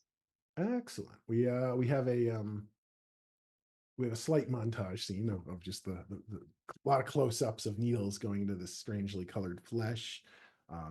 We see Ronnie looking pensively and deciding what to do with each thing, asking for stuff. Um, you just kind of hodgepodge of like screws and other metal bits to kind of connect limbs in. Tape. Yeah, you're kind of going over it, and yeah, you're working on your little art project here, and the whole thing, minus the head, is constructed. Yeah. I feel like she would step back and this like shaft of light would come in Yes. from a window across the room and cast upon this like assembled body that is like the light is falling right where his head would go. Ooh, I like that, and yeah. I'll give you a rewrite in that. Your pool is currently 6 for rewrites. And yeah, you have everything assembled. You hear the chuckling voice in the coffin case getting excited, like, oh, we're gonna have so much fun, so much fun. I like him. He's really nice. Yeah. I hope we can keep Yep. him around. I got up to mischief. That's why I got put in here. Oh, don't we all? You will. You will. You will. To the head. To the To the head. Let's get ahead. Dun dun dun. Yeah. Yeah, you guys are standing outside the theater. It is a beautiful building. Again, just painted in decrepitude and gothic urban decay. And yeah, doesn't look like anyone's guarding it. Part of the one of the front doors is kind of busted. You can just reach in and open it. I'll open the door. Look inside. You smell the ammonia smell of many, many years of many, many cats. Oh, Oh. Hmm. cats. And you see some of them, yeah, wandering in and out. Um, and dear viewer, you might notice in some, depending on the order this was all cobbled together in some of the scenes, our cast has cat scratches on them. They're not consistent in the way the movie's cut. No pun intended. Fun fact: the animal wrangler on this picture was not a professional. All right. Into the depths of the theater. But yeah, all right, you guys enter. Yeah, you guys enter in further, and yeah, there's a whole lobby area. There was what once was probably beautiful, like burgundy carpet, gilt over everything, now tarnished, except for a few spots where it still manages to shine. Um, Not as dusty as you were expecting, though. But cats wandering in and out, looking at you. Some of them look at you like kind of expectantly, like they're kind of used to people coming in. I guess this is like an orphanage for cats. Oh, Aw. That's very sweet, actually. And we cut to four cats walking by that like somehow they picked just the right cats, and it's like, oh yeah, that's the Fiona cat, oh yeah, that's the Ronnie cat, oh yeah, that's the guy cat, oh yeah, that's the cat. the cat. The cat is the most cat. Yes. Okay. Cat squared. All right. Anyone see a head? You Ooh. hear muffled voices from from it looks like the main theater. There aren't a lot of theaters, and this is an old style one. In fact, there's only two. The larger one is where you're hearing the voices come from. Shall we head over there? Quietly. All right. Yeah. Why don't you all give me dexterity plus larceny rolls to see how quietly you all walk.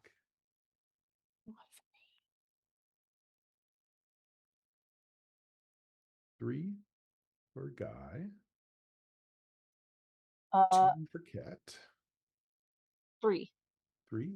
Okay, you guys are moving pretty stealthily. Yeah. You are sneaking in. You who rolled the 5? Okay. You guys are moving quietly. You're about to go through the downstairs door to this theater. But Fiona kind of has a little bit insight for a moment and motions you up the stairs to the balcony. So you guys all kind of sneak up there, you go in, and you look down, and no one has spotted you because they're not looking up here, but there are a dozen people in robes.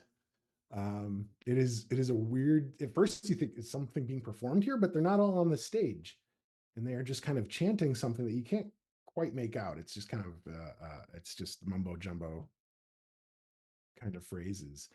Um, and then you hear inexplicably pipe organ music, like you've wandered into a Vincent Price picture, and but then you see it. There's a trap door on the stage that opens up and a pipe organ rises up as it must have done decades and decades ago when silent films were shown here. And there another robed member, this one wearing a strange tiara of some kind, is playing the pipe organ, and the music kind of just fills the space, almost shakes it. Some cats are yowling to it. And then you realize at the center of the stage, next to the a little ways off from the pipe organ, there is. Do any of your characters have a Catholic upbringing by any chance? And feel free to make it up if you want to. Well, actually, I'll say Fiona, in your Satanism, some of the objects and practices of various religions, if for no other reason than to twist them. And this is you could swear you've seen this at a Catholic church. This is like a tabernacle or something that maybe someone stole. It's like this like gold doored kind of case. Is much clearer than anything else in here. And while the one robed figure plays on the pipe organ, one of the ones that was chanting off stage steps onto the stage and with a lot of gravity opens up the doors in the tabernacle, and there's a blue-green head in there. And fun fact, dear viewers, the late great Paul Rubens was once asked if this movie at all influenced Jambi on Pee-wee's Playhouse, and the actor only shrugged enigmatically. Fun fake fact. But yeah, they're all chanting, and now the chanting seems to be in like Latin. Anyone who wants to can give me a intellect plus culture roll. Oh, I'll do that. Ronnie also will lean over to Fiona and be like, "Are these friends of yours? Do you know them? Seems like No, people you would know." no, I kind of just do. They kind of just do the Satan thing on my own. Got 3 Somehow successes from 3. Guy. Ooh. 2. I got 2 10s, so 2 doubles. Oh, that's 4. 4. Yeah, 4. Dang. I did as well. Oh, Woo! dang. Well, you're We're all so kind of smart. yeah, you're all kind of talking with each other, and none of this, like what they're chanting, like makes any sense. And now some of them just in English are just chanting, all praises to the head, all praises to the head that will awaken and tell us the secret. And you're getting but it's just a hodgepodge of things. You're just getting the feeling that this isn't like some like ancient cult or anything. These are just some people that have thrown some crap together and they are worshiping this head. These guys Well, are if they- idiots. I mean, if they're worshiping the head, just wait until they see the body. Oh, They'll be really I pleased. mean, yeah. You did a good the job, head's, by the way, the Ronnie. Oh, head's thank kind of you. on top. Oh, well, yeah. Could we just ask them if we're like, "Hey, we've been working on this actually, and that's the last piece. You seem very interested. We're interested. Help each Mm, other out." Do you think they would do that? I don't. I don't think These so. are not my people. Like, Yeah, what do you? Yeah. I don't think so. I don't think that's how that works. If anything, they'll try to maybe kill us in order to get the rest of the body. What if she says it in Latin? Oh, And as you're looking, and as the camera's like kind of showing images of the cultists like that, like their robes don't necessarily match. It's like they all wanted to have a white robe of some kind, and there's just one Please one tell me looks one of them's a bathrobe. one of them is in fact a bathrobe. Some are more legit, some, but none of them quite match.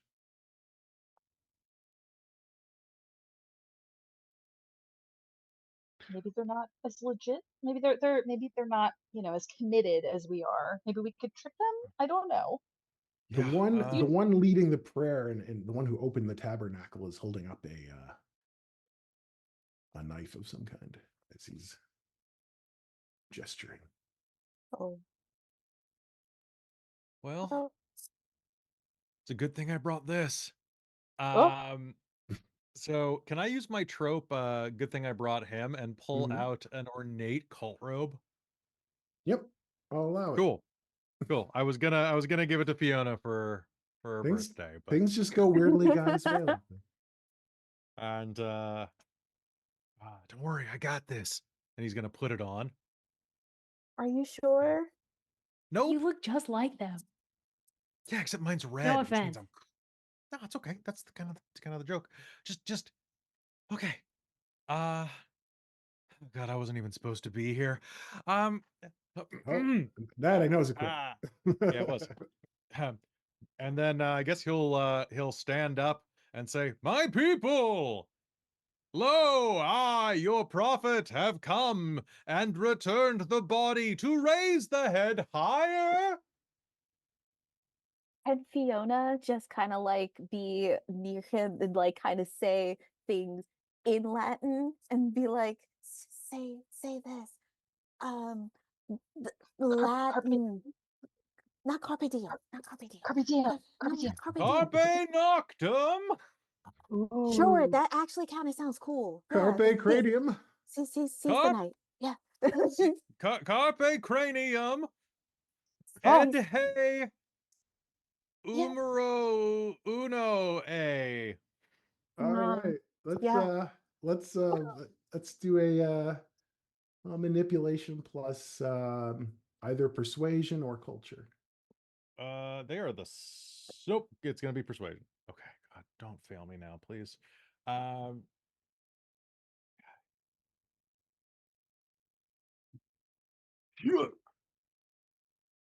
they failed me now. Yep. Can I spend do we have momentum or rewrites or something You to have the rewrites. You can spend them either to enact one of these cinematics.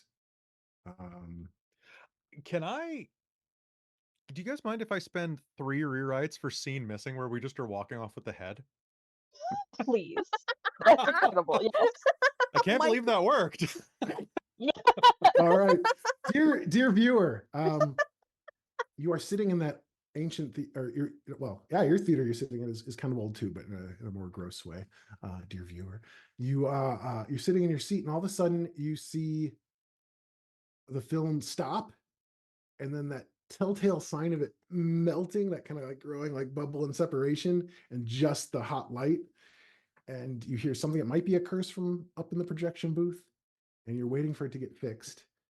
And it's something you notice that when you originally started watching the movie, there was just that one motionless person in the front row, and now there's like 8 in various points in the theater, and none of them seem to be reacting very much to the film being momentarily interrupted. And just before you start to get a little weirded out by that, the film starts up again and you get distracted. And we see our 4 heroes leaving the theater, saying, "I can't believe that worked."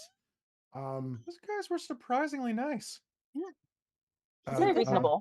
We even got punch. Oh, Oh, I wow. know, Yeah. right? Yeah, yeah.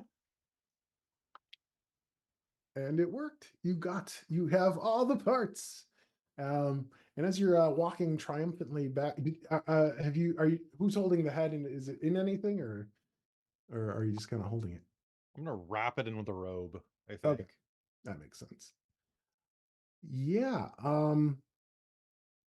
You are in a moment of triumph that is interrupted when you round an alley and you see that criminal, the head of him, the one that had the actual gun that shot poor Buster, is at the end of an alley talking to our beloved corrupt city councilman. Oh man, I love that guy. And Did then they see us? their heads shoot up. Oof. He's like, there can be no witnesses. And yeah, the alley suddenly is full of more of those criminals. They are still at the far end of the alley. You think you could get away if you run really fast. Is there a trash can nearby I could like tip over to like impede their progress as I'm going Yeah. to say run? Yeah, you do. You roll it down, and yeah, in a callback to the bowling alley scene, it rolls down, and a few guys trip over it, and then a few more trip over them, and you're kind of taking off, and then you hear that loud councilman voice saying, "It has to be tonight. No witnesses." And yeah, we cut back to you guys getting back to the orphanage, storming into the attic, out of breath. It is in fact night already, and the clock is ticking as we end Act 1 and go into Act 3. And I'm going to need a short break. Why don't we take oh, perfect. Why don't we take a 10-minute break, and we'll start Act 3, and leading to the thrilling conclusion of Gun Dead.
welcome back, dear viewer.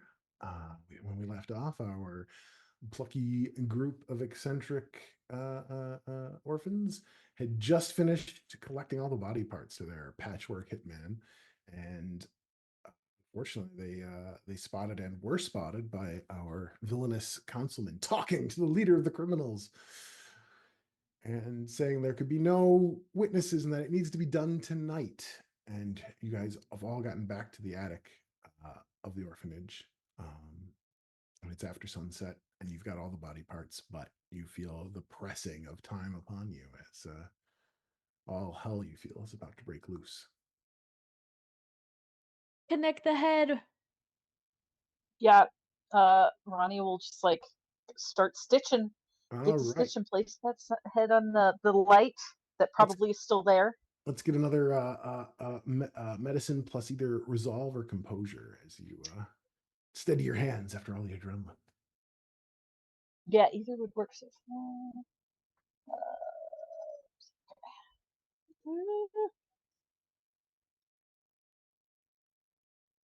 that is 4 successes plus 110, so 6 successes. You sew the hell out of this corpse, and yeah, he is complete.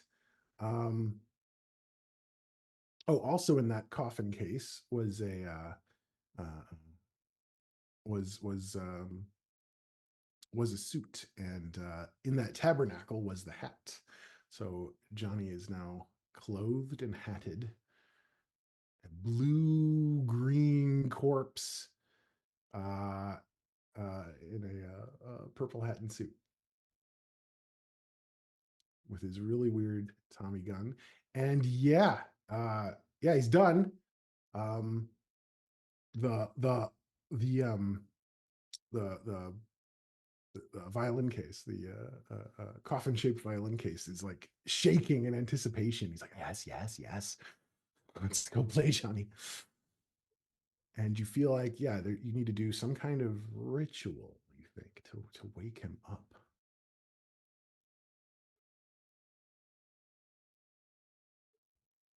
I look at Fiona. Is this where Satan comes in? Oh, I think Yeah. I think maybe. I want to use. I can use the tropes as many times as I want, right? Yeah, unless it'll say in the description if it's only like a one-time thing or. Oh, this effect lasts for the duration of the next scene. So I guess I can use it again because we already finished that scene. Mhm. So I kind of want to do the let us pray again, but then Oh yeah. I want to go. So here's the thing: we're all gonna have to join in together in order to do this. If that's okay with everybody, Kat, I know you're. Thank you. You're always the trooper. Um, everybody else. I'm a trooper. I just don't want to get any crap again because you mentioned like the 7 minutes in heaven thing. Like that was a ruse, okay? So I'm Okay, but it was weird. It was weird. You have to admit that at some point. fine. Thank you. You're weird. Well, I All admit right. it every day. She'll grab Yeah. Fiona's hand. Oh, there we Our go. heavy metal found family joins hands. And oh,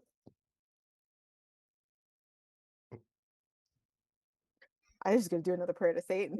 Oh yeah, yeah. By all means.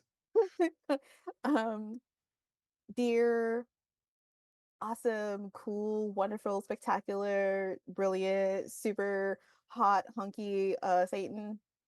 Thanks for all of everything. If you can like, I don't know, move this guy, that'd be awesome. And yeah, XOXO, love Fiona. You're the best. I'm still waiting for that bike. If you want to give that to me, and that new record, I'm still waiting for that too. But that's okay. That's all cool. But yeah, thanks. Also, please don't hurt my friends. Like, Oh, yeah, just tell him I said hi. Tell him I said yeah. hi. Oh, Ronnie says hi. Kat, do you want to say Fiona, hi? Yeah. Do you Kat Yeah. says hi. Do you want to say hi, Guy? do, Say hi. Say do you hi. think hi? Do you think Satan is Santa? Guy also says hi. So we're all doing great down here. So if you wanna down there, come up here and just, Sometimes he gives me gifts, like on and off. Wait, red Usually guy towards in a the end of the suit. year. Is Satan Santa? I mean, he could be if Does you Satan? played your cards right. I don't know what. Okay. And then all of your eyes go over white as you're linked hands together. The candles all light up. And Fiona, why don't you give me a culture plus what attribute would you like to go for this? What Um, avenue of attack? mm. Oh, these are so hard. I guess maybe intellect because like she kind of knows what she's doing by this point. Okay. Yeah, yeah. And you're remembering like just any of the things you've read, watched, Mm. experienced, learned. You're trying to piece them together, hodgepodge, much like this cadaver, into a ritual because your friends are all watching and they think you know what you're doing, and you do know what you're doing, but it's cobbled together from lots of sources. And yeah, give me a roll. Oh, hell yeah. 3 successes. 3 successes, and because of your trope, you get three more on top of that with the enhancement.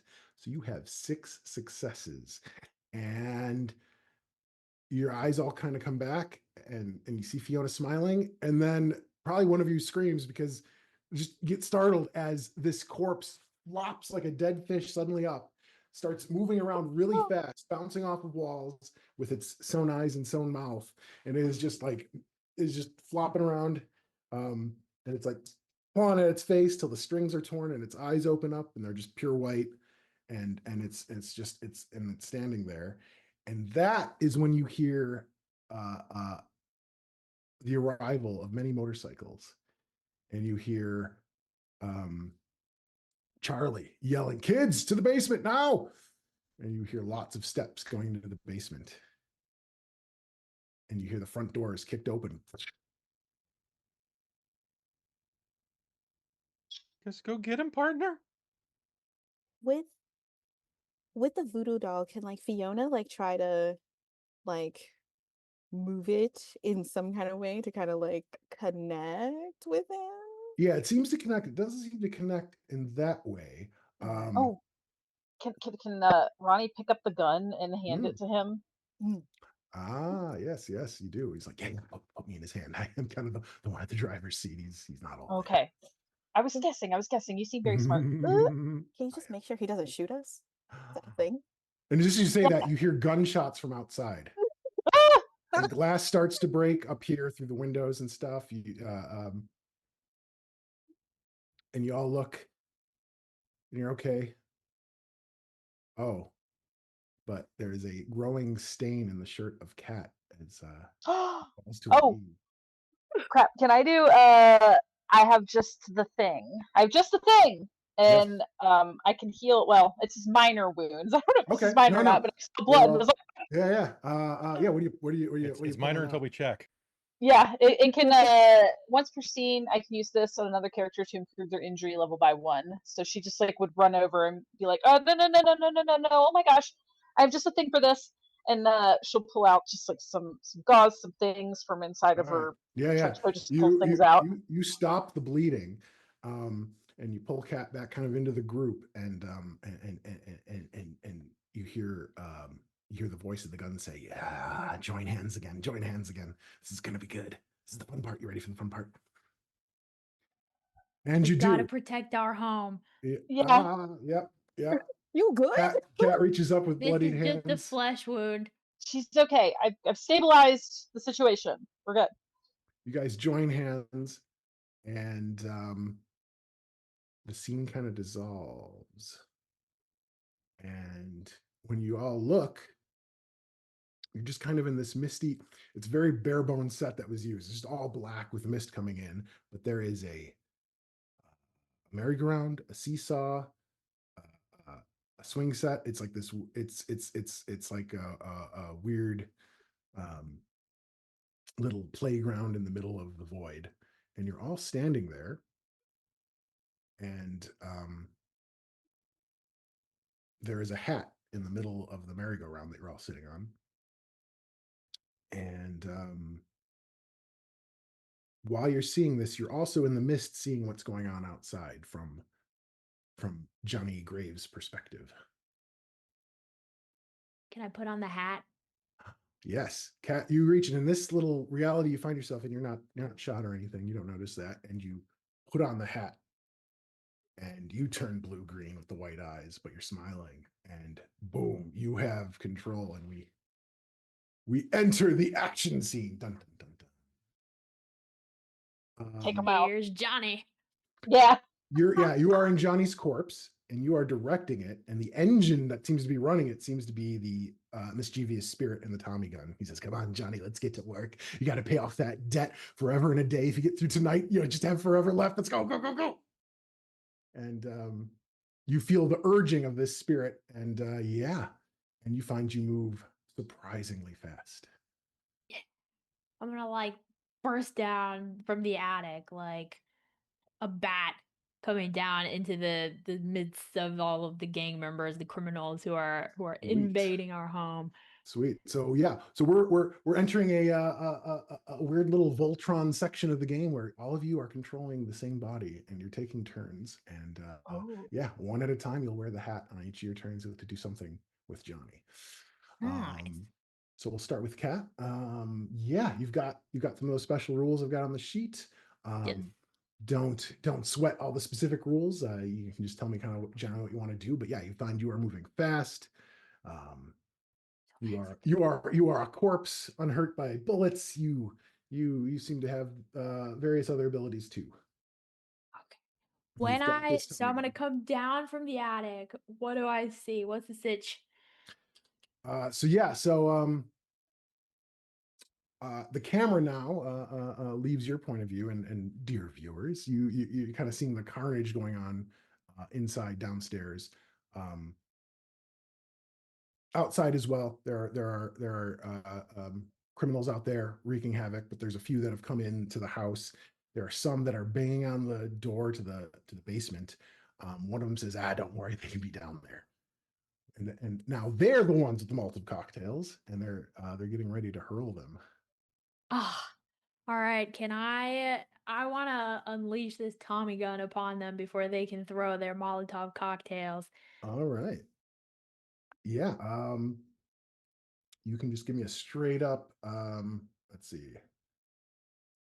That's a die pool of 10 for Johnny to shoot. Dang. All right.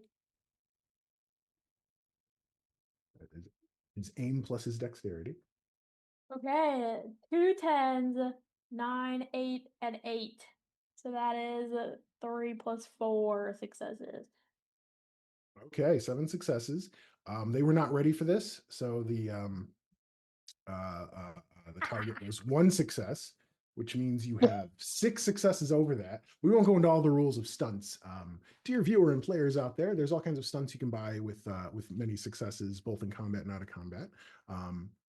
We'll gloss over that a little bit right now, but if you dare to enter this game, there's all kinds of other systems to be playing with. So we could just straight up add that to damage. You could add, if you want to do something else, like shoot something out of their hands, bring the ceiling down. Yeah, you can get creative with that. I want the Molotov cocktails to be blown back into their motorcycles again. Okay. The filming of this is that we see you walking around as the corpse, and then the camera cuts and we see the guys outside and they're all getting ready, and then the heavy music starts and the doors burst open and Johnny is there, and little Getty in the gun says, let them hear me laugh, and you pull the trigger, and dear viewer, even though this is a very obscure movie. For those who know it, this is a very iconic sound. The sound mixer did something where they were mixing like the sound of a gun going off and the sound of laughter, and it just hits right. It's very satisfying. If this movie was more famous, this would be as iconic as the sound of the proton pack starting or something like that. In fact, fans of the movie put this on their phones. People who don't know what the movie is have probably heard this sound effect as you unleash, and yeah, the Johnny's preternatural aim. He doesn't even hit the men, almost as if he just wants them to burn instead of feeling the bullets. The Molotov cocktails burst open, splashing the people behind them, once again starting their bikes on fire, which are already charred from the last encounter. And yeah, screaming starts. And that brings us to who would like to go next? We cut back to our spectral playground, and you're all kind of going around in this merry-go-round, watching this happen. Whoa. And yeah, one of you can take the hat. That's badass. Oh, I want to go. I want to go. You put on the hat as we get I'm some going to use violent Rat-a-Tat's catharsis. hat. Oh, you want to use Rat-a-Tat's hat? Okay, yeah. Say hello to my little friend. So you take the gun, and all the little symbols in it start glowing, and then it unleashes even more hardcore. Yeah, that's just once per story. So all the guys and all the bikes out in the front lawn are pretty much obliterated.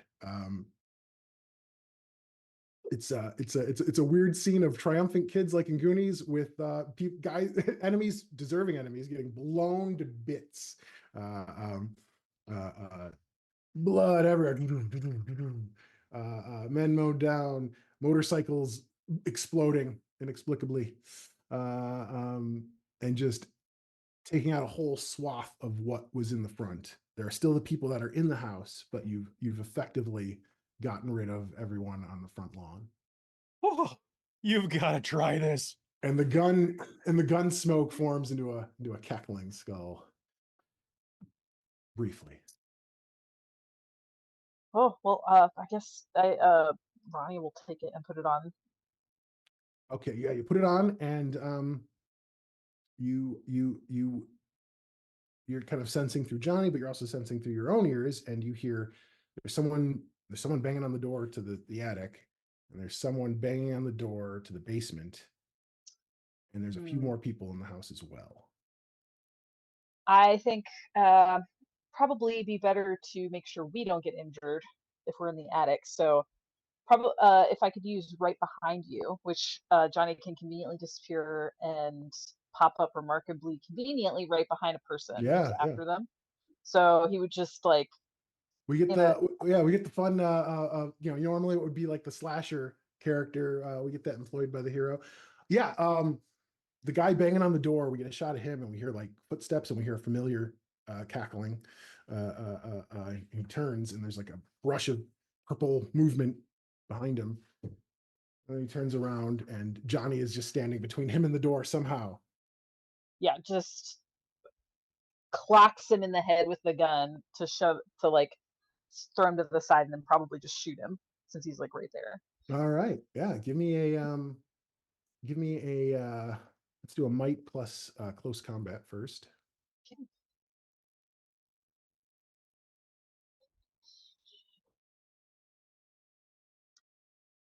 That is 4 successes. Okay. My roll here. All right. You the guy is like, and you you clock him with the butt of the gun, like right in the throat. He's like, he's like tumbling down the stairs, and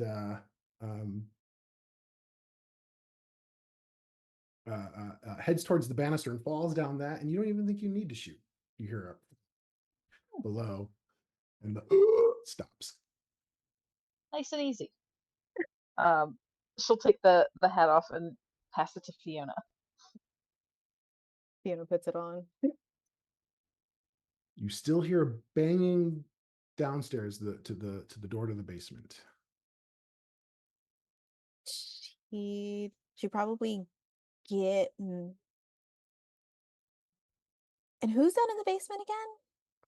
You suspect from what you heard that Charlie and Buster must have herded the rest of the kids down there. Okay. I think she'd go down to the basement with Johnny and kind of like see who's trying to knock at the door. There are three guys. There's one is knocking on the door with a fist wrapped in chains, just banging on it, and there are two others kind of psyching themselves up Okay. for some carnage. If I may, this is gonna it's a little bit different from what the description is. I want to try to use impressive aim with All right. Johnny and try to punch through them. Like 1, 2, 3. Yeah, let's see here. Let's why not? Yeah, there's the guy banging on the door. There's one right behind him.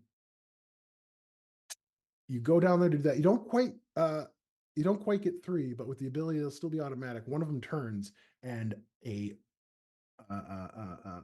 blue-green fist goes through his face, through his jaw, and another impressive makeup display. Other than the corpses, is probably the most impressive makeup display in the for the gore fanatics. This is their scene.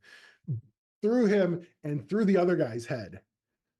And there are two guys on Johnny's arm going back like this, and the other guy is just like as they slowly slide off with a slope.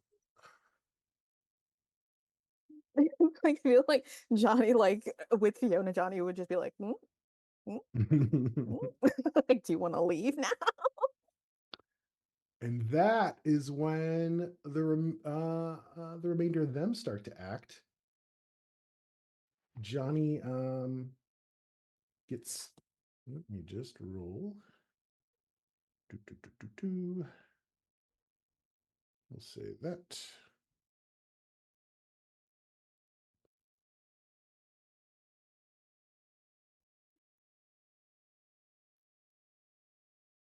Okay. The hallway fills with bullets. Two more guys come out and they start shooting. And they unfortunately shoot their friend because they're so hardcore in getting Johnny. That guy goes down, and Johnny's just fills with bullets. And Johnny's cadaver takes, with the huge barrage of bullets, he takes 6 damage, but he still has quite a bit there. And he doesn't seem to be feeling pain. You certainly don't feel the pain.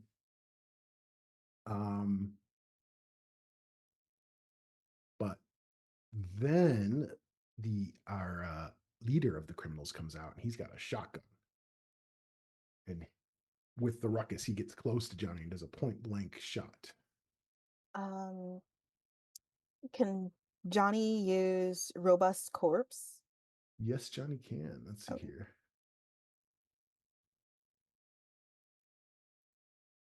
Okay, yeah. That will add a complication to the roll, as this person's trying to hurt some dead pickled meat. Whoops, that's not. He has that many dice.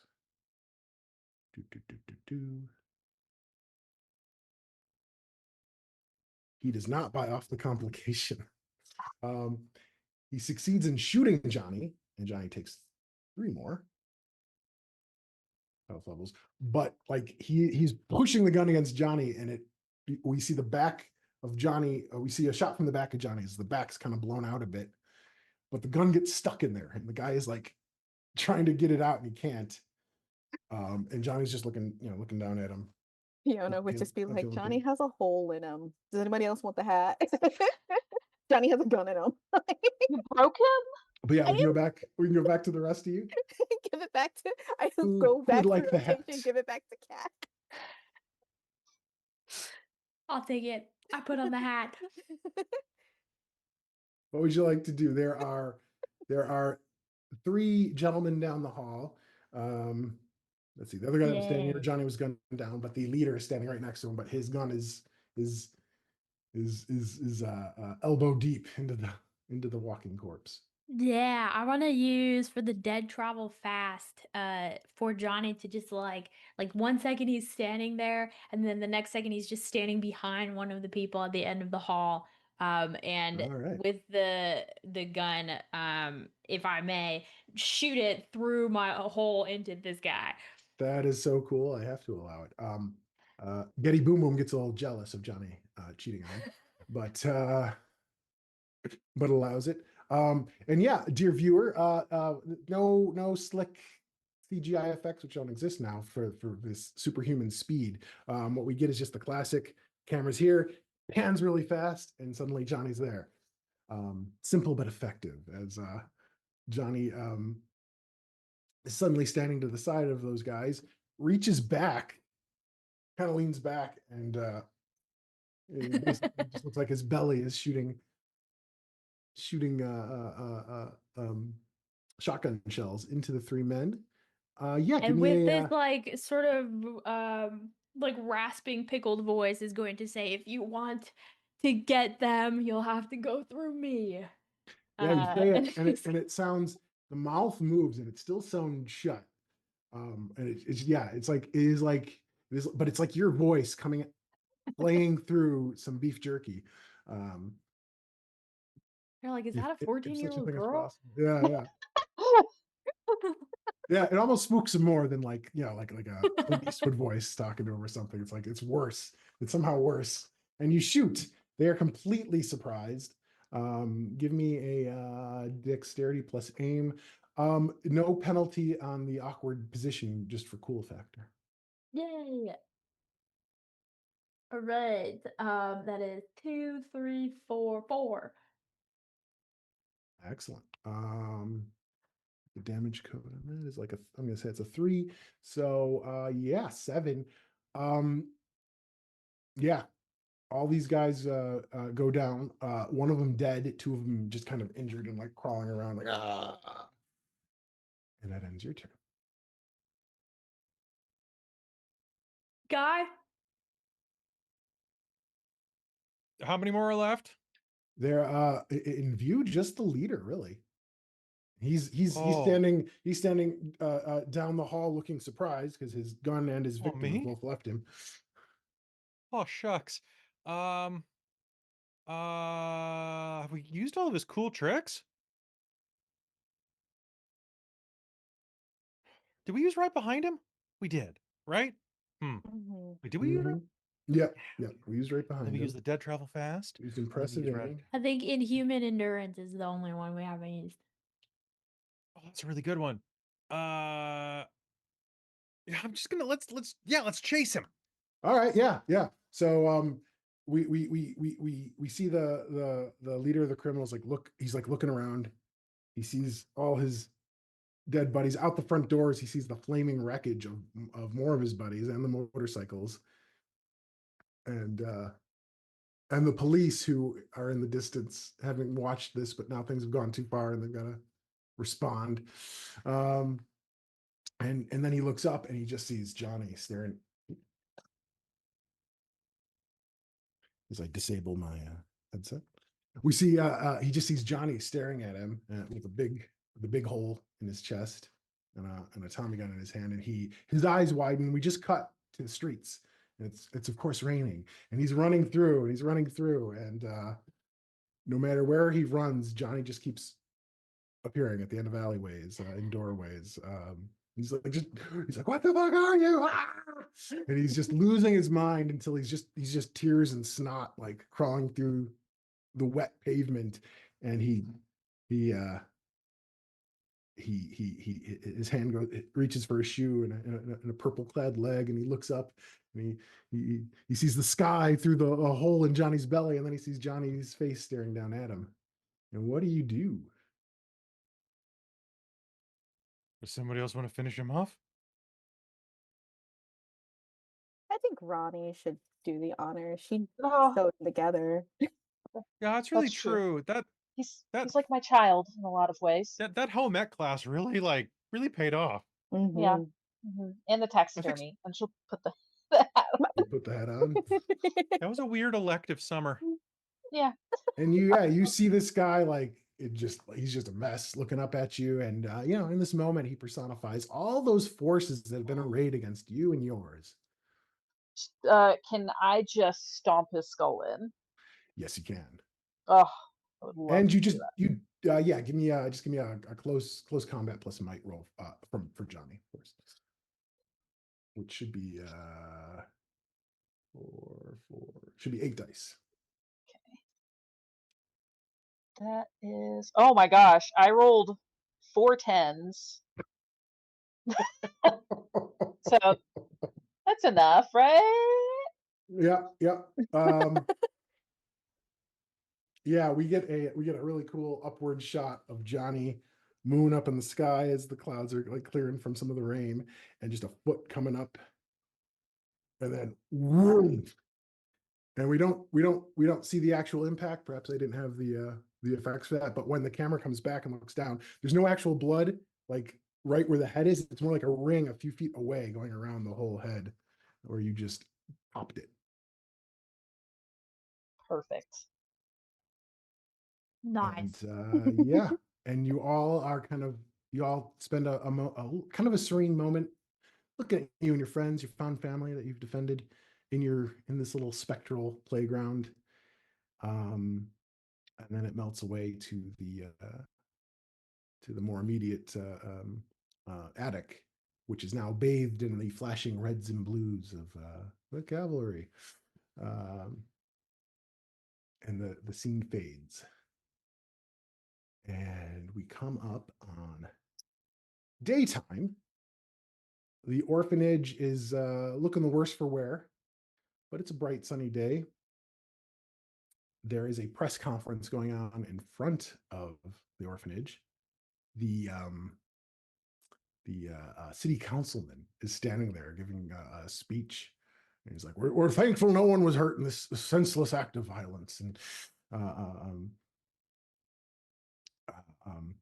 And your Charlie and Buster are kind of off to the side, kind of looking at each other, and you all are listening to this guy go on and on. He's talking about how but clearly this is a sign that this neighborhood needs to start over. And he's thankful the mayor finally sees eye to eye with me, and this building, despite what it's done over the years, will be torn down at the end of the week. Blah blah blah blah blah. Progress, progress, progress. And the camera cuts back to you guys, and you would be scowling, but you're not. You all have a little knowing smirk on your faces. Kat, you're in a wheelchair. Not forever. You're recuperating from your injury, but thanks to your friend's quick thinking, you survived. And you all kind of leave early. You leave. You don't want to hear any more of this. And you're all with your friend's help. You get Kat. You get back up into the attic, and you all have a knowing grin on your face as you look down at the doll.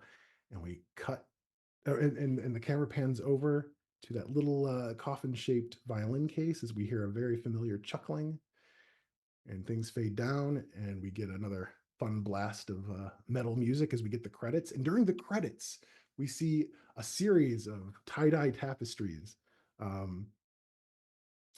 showing various things. We see you all in a stylized drawing doing your little ritual with the doll. We see a scene with a very familiar looking wealthy bully weeping in bed as his parents chide him from the doorway, and we see a familiar Johnny hiding under his bed. We see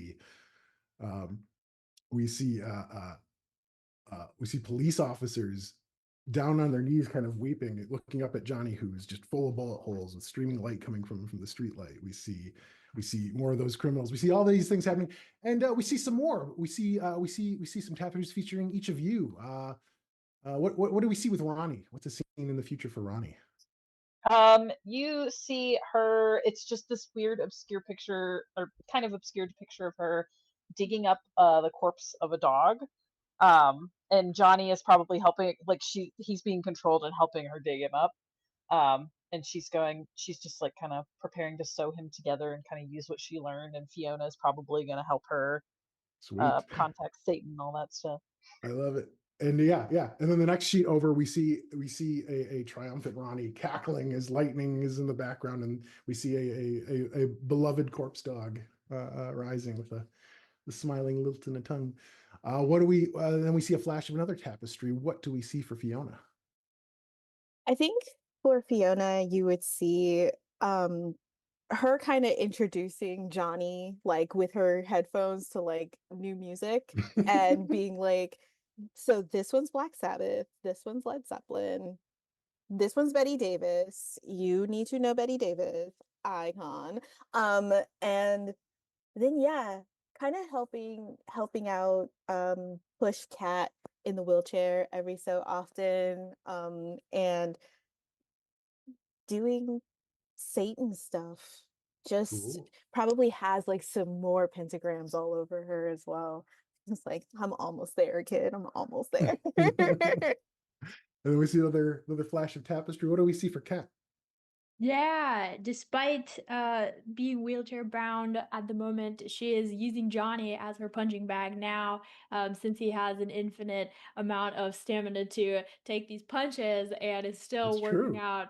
Oh, In the nice. final in the final scene of the tapestry, you see her begin to walk again, and she still has her eyes on the championship one day. Nice. And yeah, another flutter of tapestries. And what do we see for Guy? Well, first of all, you're gonna see Johnny dressed in a trench coat, trying to, well, helping him sneak into like rated R movies and stuff that he's too young to get into because he's got adult supervision.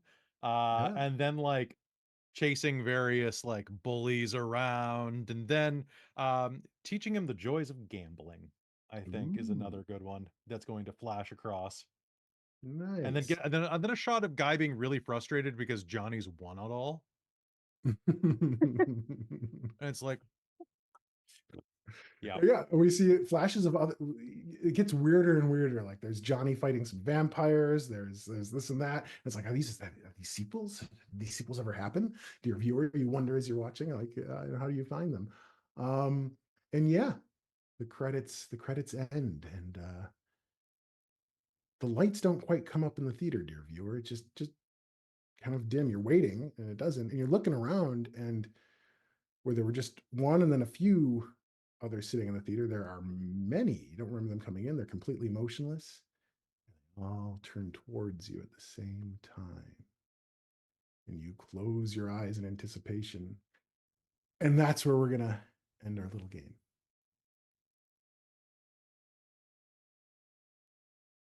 I'd like to thank my amazing cast. Thank you. Would rent again Thank from you. Blockbuster. Yeah. For real though. Yeah, you've all watched the production of Gun Dead. But yeah, this is a game for They Came From Beyond the Grave. There is a whole series of games. They came from Beneath the Sea. They came from Cyclops Cove, Cave. A whole bunch of others for any genre you could think of. They're a lot of fun. They're great for one shots. There's a whole slew of mechanics you can still dip into that we barely scratched the surface of. But yeah, I want to thank everyone for participating in this, and let's going down the lines. You can give them your name again if there's any way you want people to find you on the internet, if you want them to find you on the internet, or anything you'd like to plug. Let's start with Kayla. Hi, my name is Kayla. You can find me online at Kayla Klein or KAYNCLI anywhere. KaylaKlein.com has all my art and links to all the stuff. I forgot to say I do art earlier. I do that. Awesome. Yeah. Let's go with Insha.